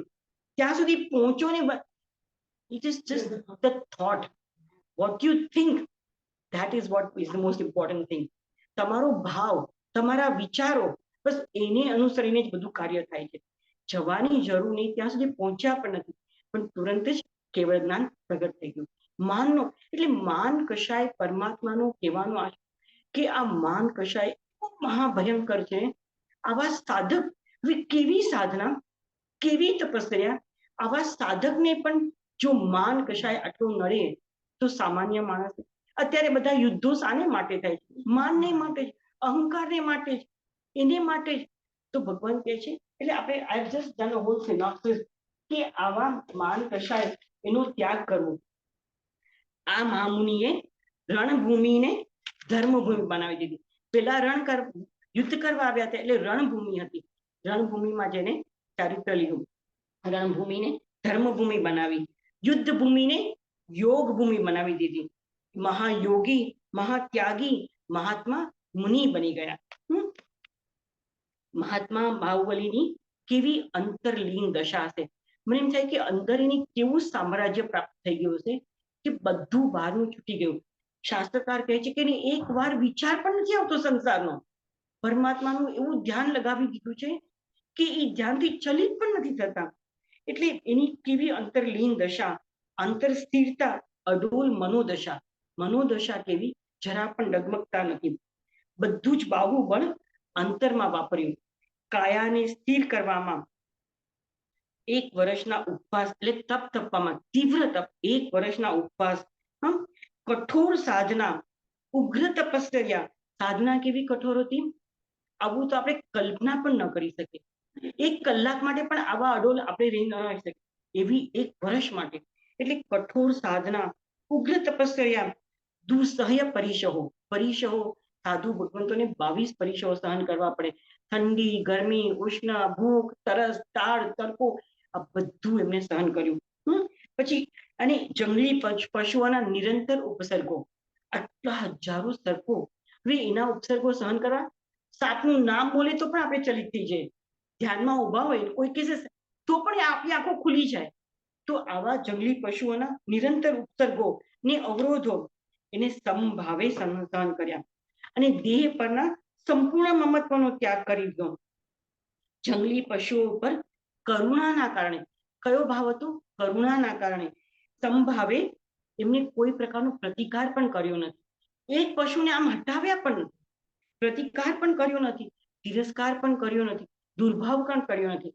હવે હી હેઝ અ રાઈટ, એને થોડું પોતે આમ ખસી બી શકે. ચલો પશુ નથી ખસતા, હું ખસ્યા પણ નથી. બોલો કે રખીને મારા ખસવાથી આને કઈ તકલીફ થાય તો? એટલે કોઈ પશુઓનો પ્રતિકાર કર્યો નથી. આ બાહુબળ તે સાચું બળ હતું એમનું. એમની ધ્યાનમગ્ન અવસ્થા, એમના ચિત્તની એકાગ્રતા, એમની અડોળ મનોદશા અને આત્મશીળતા, એની કોટી કોટી વાર વંદન. એટલે આવી કઠોર સાધના, આવી ઉગ્ર તપશ્ચર્યા, એમને શું કર્યું? સર્વ ઋતુઓને સમભાવે સહન કરી. ઋતુઓ બધું પરિશ્રમ આવે, natural calamities, naturally occurring incidences, you know control, પણ એમને તો સંભાવી સહન કર્યા, કોઈ ત્યાં પણ પ્રતિકાર કર્યો નથી. એટલે ઉપસર્ગો અને પરિશ્રમોને સંભાવે સહન કરી અને એ મહાત્માએ ઘણા કર્મો કપાવ્યા. સમતા રૂપી આહારનું પાન કરી અને પોતે તૃપ્ત હતા. આહાર શાનો હતો? સમતા રૂપી આહારનું પાન કરતા હતા. હવે આ મહાત્માએ પોતે તાડ, તડકો, જળ, બધા ઉપદ્રવોને સંભાવે સહન કર્યા. એનાથી નિર્લેપ રહ્યા. મીન્સ જળ કમળવત, હી બીકેમ ઇન્ડિફરન્ટ. જે નેચરલી અકરિંગ કેલામિટીઝ હોય કે આ પશુઓના ઉપદ્રવ હોય, બધાથી નિર્લેપ રહ્યા. કયા કારણથી? એટલે શું કર્યું એમને? પોતાના હૃદય કમળમાં પ્રભુનું, જીનપતિનું ધ્યાન ધરીને, મત્સર બુદ્ધિનો ત્યાગ કરીને, પર્વતની પેઠે, એટલે પર્વત જેવા અકંપિત નિશ્ચલ અવસ્થાને પામેલા હતા. આ મહામુનિએ સર્વ દુઃખોને, સર્વ દુઃખો, પ્રતિકૂળતાઓ, ઉપસર્ગો, પરિશોને સંભાવે સહન કરી અને ધર્મ ધ્યાનમાં લીન બનીને સર્વ ધાતી કર્મોનો ઘાત કરી દીધો. એટલે જેવી રીતે પગ ઉપાડ્યો, એવી બધી વેલડીઓ, ક્રીપર્સ they got broken, એવી રીતે ઘાતી કર્મોનો પણ ઘાત કરી લીધો. શાના કારણે? માનનો ત્યાગ કરવાના કારણે. એટલે શાસ્ત્રકાર ભગવંતો કહે છે કે માન શું શું નુકસાન કરી શકે? માન ધરવાથી પુણ્ય, કીર્તિ, યશ, લક્ષ્મી, સ્વર્ગ અને અદ્ભુત એવા ગુણોના સામ્રાજ્યનો સર્વથા નાશ પામે છે, દુર્ગતિ પ્રાપ્ત થાય છે. જો માનને ન છોડ્યું હોત તો દુર્ગતિ પ્રાપ્ત થાય. માની લોકો હંમેશા આ જ કરવાના, એટલે દુર્ગતિ પ્રાપ્ત થાય. અને આત્મિક ગુણોની હાનિ કરનારા, માટે જ ગુણોને હણનારા, ધર્મરૂપી લક્ષ્મીને ચોરનારા એવા માનને તો સત્પુરુષોએ પહેલા જ ત્યાગ કરવો જોઈએ. માનને છોડનારા બાહુબલીને તુરંત જ કેવળ જ્ઞાનરૂપી લક્ષ્મી તેના આત્મામાં પ્રગટ થઈ. એટલે આ માન કેવો વિનાશ કરે છે. અહંકાર, શાસ્ત્રકાર એવું કહે છે કે એક મોટો દૂધપાકનો થાળ હોય, કોઈ બી તમને જે પ્રિય વસ્તુ લાગે, મોટો થાળ ભરેલો હોય, પણ એમાં એક વિષનું ટીપું નાખી દો તો કોઈ પીવે? આખો દૂધપાક ભળી ગયો. એવી રીતે આ એમની સાધના, ધર્મ, કરેલો ધર્મ અને આ સાધના, આવી કઠોર, આવી ઉગ્ર સાધના, આવી અકલ્પનીય સાધના, એ સાધનામાં માનરૂપી કશાય ઝેરના ટીપા જેવો, સાધના નિષ્ફળ કરી કાઢે. તમારી વર્ષોની ઉગ્ર સાધના, ઉગ્ર તપશ્ચર્યા, એટલે કશાયો કેવા ભયંકર છે એ પરમાત્મા બતાવવા માંગે છે. આ 1 વર્ષ સુધીનું આવું તપ અશક્ય છે. કોઈનું આવું દ્રષ્ટાંત નથી આવતું શાસ્ત્રમાં કે કોઈએ આવો તપ કર્યો હોય, આવી સાધના કરી હોય અને આવા ધર્મ ધ્યાનમાં એક ચિત્તે મગ્ન બની ગયા હોય અને છતાં પણ એમની સાધના ન ફળી, બીજા તો કોઈ પાપો કર્યા નથી એમના જીવનમાં, તો એક ખાલી આ માન કશાયને માટે, એટલે કેવો ભયંકર એક એક કશાયનું આવું સ્વરૂપ છે. એટલે આ તીર્થંકર પરમાત્માએ કહ્યું કે માન શું તમારી હાનિ કરી શકે. એટલે બાહુબલથી ભરત રાજાને તો જીત્યા, પણ માનના ત્યાગ સાથે કર્મના સમૂહને પણ જીતી લીધા. એક માનનો ત્યાગ કર્યો, તેમને કર્મના સમૂહને પણ જીતી લીધા અને હવે તે ખરા વીર, ખરા વિજેતા બન્યા. આ એમનું ખરું બળ, ખરું વીર્ય, ખરું શૌર્ય, ખરું પરાક્રમ અને ખરું સત્વ હતું. એટલે આ એમનું ખરું મહાબળ હતું. આની માટે એ બાહુબલી કહેવાયા. બાહુબલી એટલા બધા પ્રસિદ્ધ છે. તમે સાઉથ ઇન્ડિયામાં જાઓ તો ઘણી બધી જગ્યાએ બાહુબલીની પ્રતિમાઓ છે, ઘણી બધી જગ્યાએ ભગવાનની જેમ પૂજે છે લોકો. શાને માટે? આ બાહુબળ માટે નહીં, બાહુબલીની કરુણા હતી. મેં પહેલા જ કહ્યું, પોતાના દેશના એક એક પ્રજાજનોનું દુઃખ પોતે માનતા અને દુઃખ દૂર કરવા જતા માટે એમના હૈયામાં વસી ગયેલા. અને અંતે પછી બાહુબલીની આ સાધનામય પ્રતિમા બધા સ્થાપિત કરાવે. બીજી કોઈ પ્રતિમા નથી હોતી, સાધના કરતી. એની સાધના અજોડ હતી, અજબ ગજબની સાધના હતી. સ્ટેન્ડિંગ બધી સાધનામાં કુંભોજમાં બહુ સરસ છે. કુંભોજ, એટલે આ એમની સાધના અજોડ હતી. એમની આ તપશ્ચર્યા, આ સાધના ઇઝ અનબિલીવેબલ. આવું કોઈ દ્રષ્ટાંત જ નથી આવતું. એટલે થઈ ગયા ક્યારે એક કોડાકોડી સાબરમણ પહેલા, પણ આજે પણ અત્યારે પણ લોકો એની સાધનાને યાદ કરે છે. આજે પણ કે આવા મહાત્મા ઋષભદેવના ખરા પુત્ર એવા બાહુબલી. એટલે આપણે ભરેસરની સજ્જાએ સવારે જે બધા રાય પ્રતિક્રમણ કરતા હોય એમાં પહેલું નામ ભરત રાજાનું, પછી બાહુબલીનું તરત જ આવે બાહુબલી. એટલે બાહુબલીની પ્રતિમા ઠેર ઠેર હોય. ભરત રાજાની પ્રતિમા ક્યાંય જોવા નથી મળતી. ચક્રવર્તી હતા તો પછી પણ ઋષભદેવના જ પુત્ર હતા. પણ બાહુબલીનું આ સાચું બાહુબળ હતું, આ એનું સાચું પરાક્રમ હતું, આ એનું સાચું વીર્ય હતું અને આ એની ધ્યાનમગ્ન અવસ્થા. એને બધા લોકો કોટી કોટી વાર વંદન કરે છે. એટલે એવા આ મહાત્મા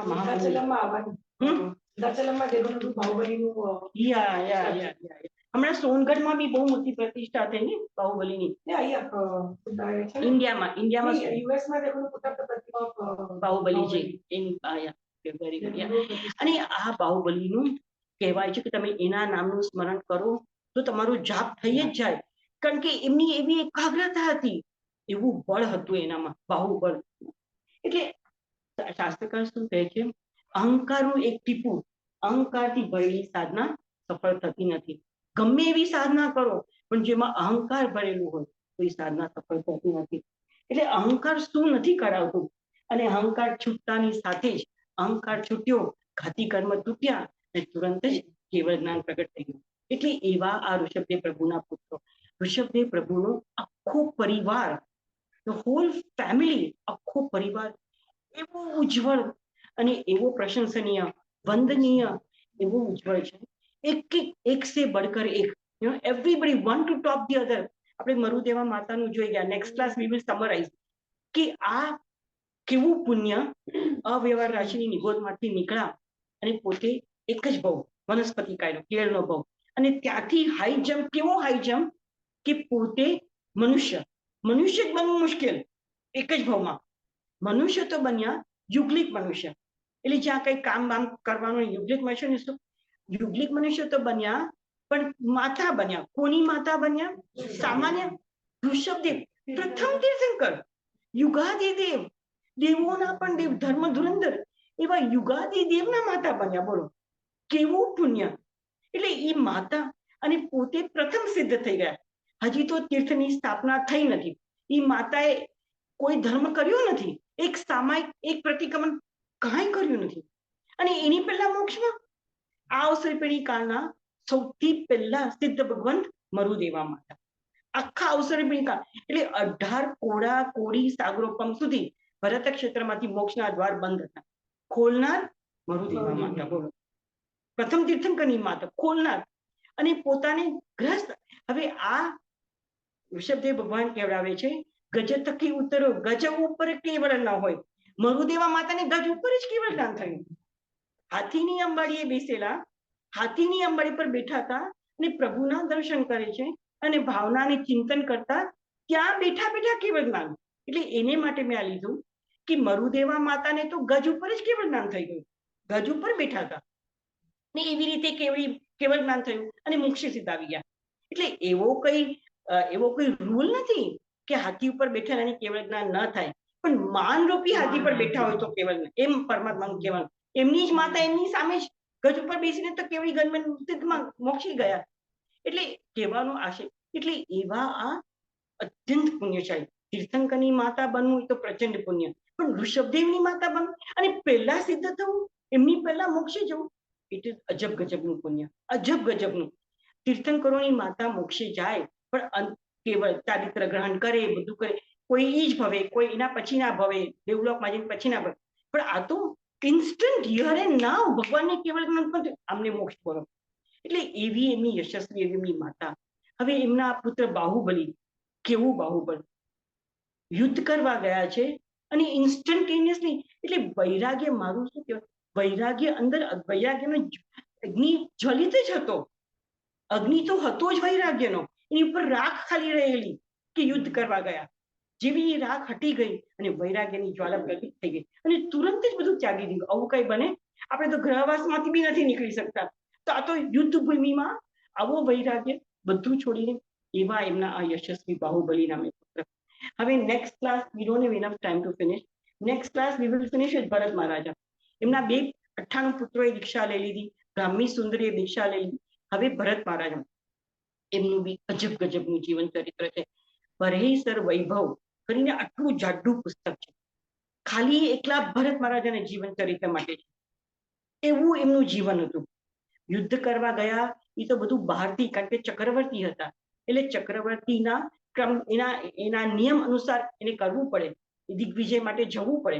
જેવી રીતે 16માં તીર્થંકર, 17માં તીર્થંકર અને 18માં તીર્થંકર, આ ત્રણેય પણ ચક્રવર્તી હતા. શાંતિનાથ, કુંથુનાથ અને અરનાથ, આ ત્રણ. તો એ લોકો પણ દિગ્વિજય માટે નીકળે છે, કારણ કે ચક્રરત્ન ઉત્પન્ન થયું એટલે ચક્રરત્ન એમને કઈ યુદ્ધ કરવા ના પડે. તીર્થંકરનો પ્રચંડ પુણ્ય, બધા એમને માવીને ઝૂકી જાય. એટલે પણ આ ચક્રવર્તીનો નિયમ હોય. પણ ભરત મહારાજાની એની પણ કઈ મનોદશા છે, we will see next time. It's mind boggling, it's fascinating. આપણે એમ થાય કે આવા રિદ્ધિ સિદ્ધિવંત પુત્રો આવા સુખ વૈભવમાં પણ એમનામાં કયો વૈરાગ્ય હશે, કયું એમની ધર્મની તીવ્ર ઈચ્છા હશે, કયા સંસ્કારો લઈને આવ્યા અને આ ભૂમાં પણ પરમાત્માએ કયા સંસ્કારો એમને આપ્યા. આખું પરિવાર મોક્ષમાં, બોલો. પરમાત્મા તો ગયા, માતાશ્રી તો ગયા, 100 પુત્રો, 2 પુત્રીઓ, કેટલા પૌત્રો, બધા જ ઈજ ભવે મોક્ષ. એટલે એવો ઉજ્જવળ એમનો આ વંશ, એવો ઉજ્જવળ એમનો આ અને અત્યંત પવિત્ર એમનો આ પરિવાર. આખા પરિવારને આપણે વંદન નમસ્કાર કરીએ. અને આ બાહુબલીના ખરા બાહુબળ, ખરો વૈરાગ્ય, ખરી સાધના, એમની આ ધ્યાનમગ્ન અવસ્થા, એ બધાને કોટી કોટીવાર વંદન નમસ્કાર કરીએ અને પરમાત્માને કહીએ કે હે ભગવંત, તમારા પરિવારને તો મોક્ષમાં લઈ ગયા, એમાં શું મોટું, અમારા જેવાને મોક્ષમાં લઈ જાઓ તો અમે માનીએ કે તમે ખરા પ્રભુ છો. હે ભગવંત, આપની અદ્ભુત અનુપમ એવી આ કથા એની કહેતા કે કેવડાવતા મારાથી, મારી મંદમતી કે અલ્પક્ષમથી કાંઈ પણ ઓછું અધિક કે વિપરીત કહેવાય ગયું હોય તો મન વચન કાયાની સાક્ષી ત્રિવિધે તસમિચ્છામિ દુઃખમ. શિવમસ્તુ સર્વજગતઃ પરહિત નિરતા ભવन्तु ભૂતગણા દોષાઃ પ્રયાन्तु નાશમ સર્વત્ર સુખી ભવતુ લોકઃ ઉપસર્ગા ક્ષયં યાન્તિ છિદ્યન્તે વિઘ્નવલ્લય મનઃ પ્રસન્નતામેતિ પૂજ્યમાની જિનેશ્વરે સર્વમંગલ માંગલ્યં સર્વકલ્યાણકારણં પ્રધાનમ સર્વધર્માણં જયં જયતિ શાસનમ, જયતિ શાસનમ. ગુરુ પરમાત્મા શ્રી શુદ્ધ ભગવાન કી જય. જય શાસન દેવ કી જય. વંદન અને પ્રણામ.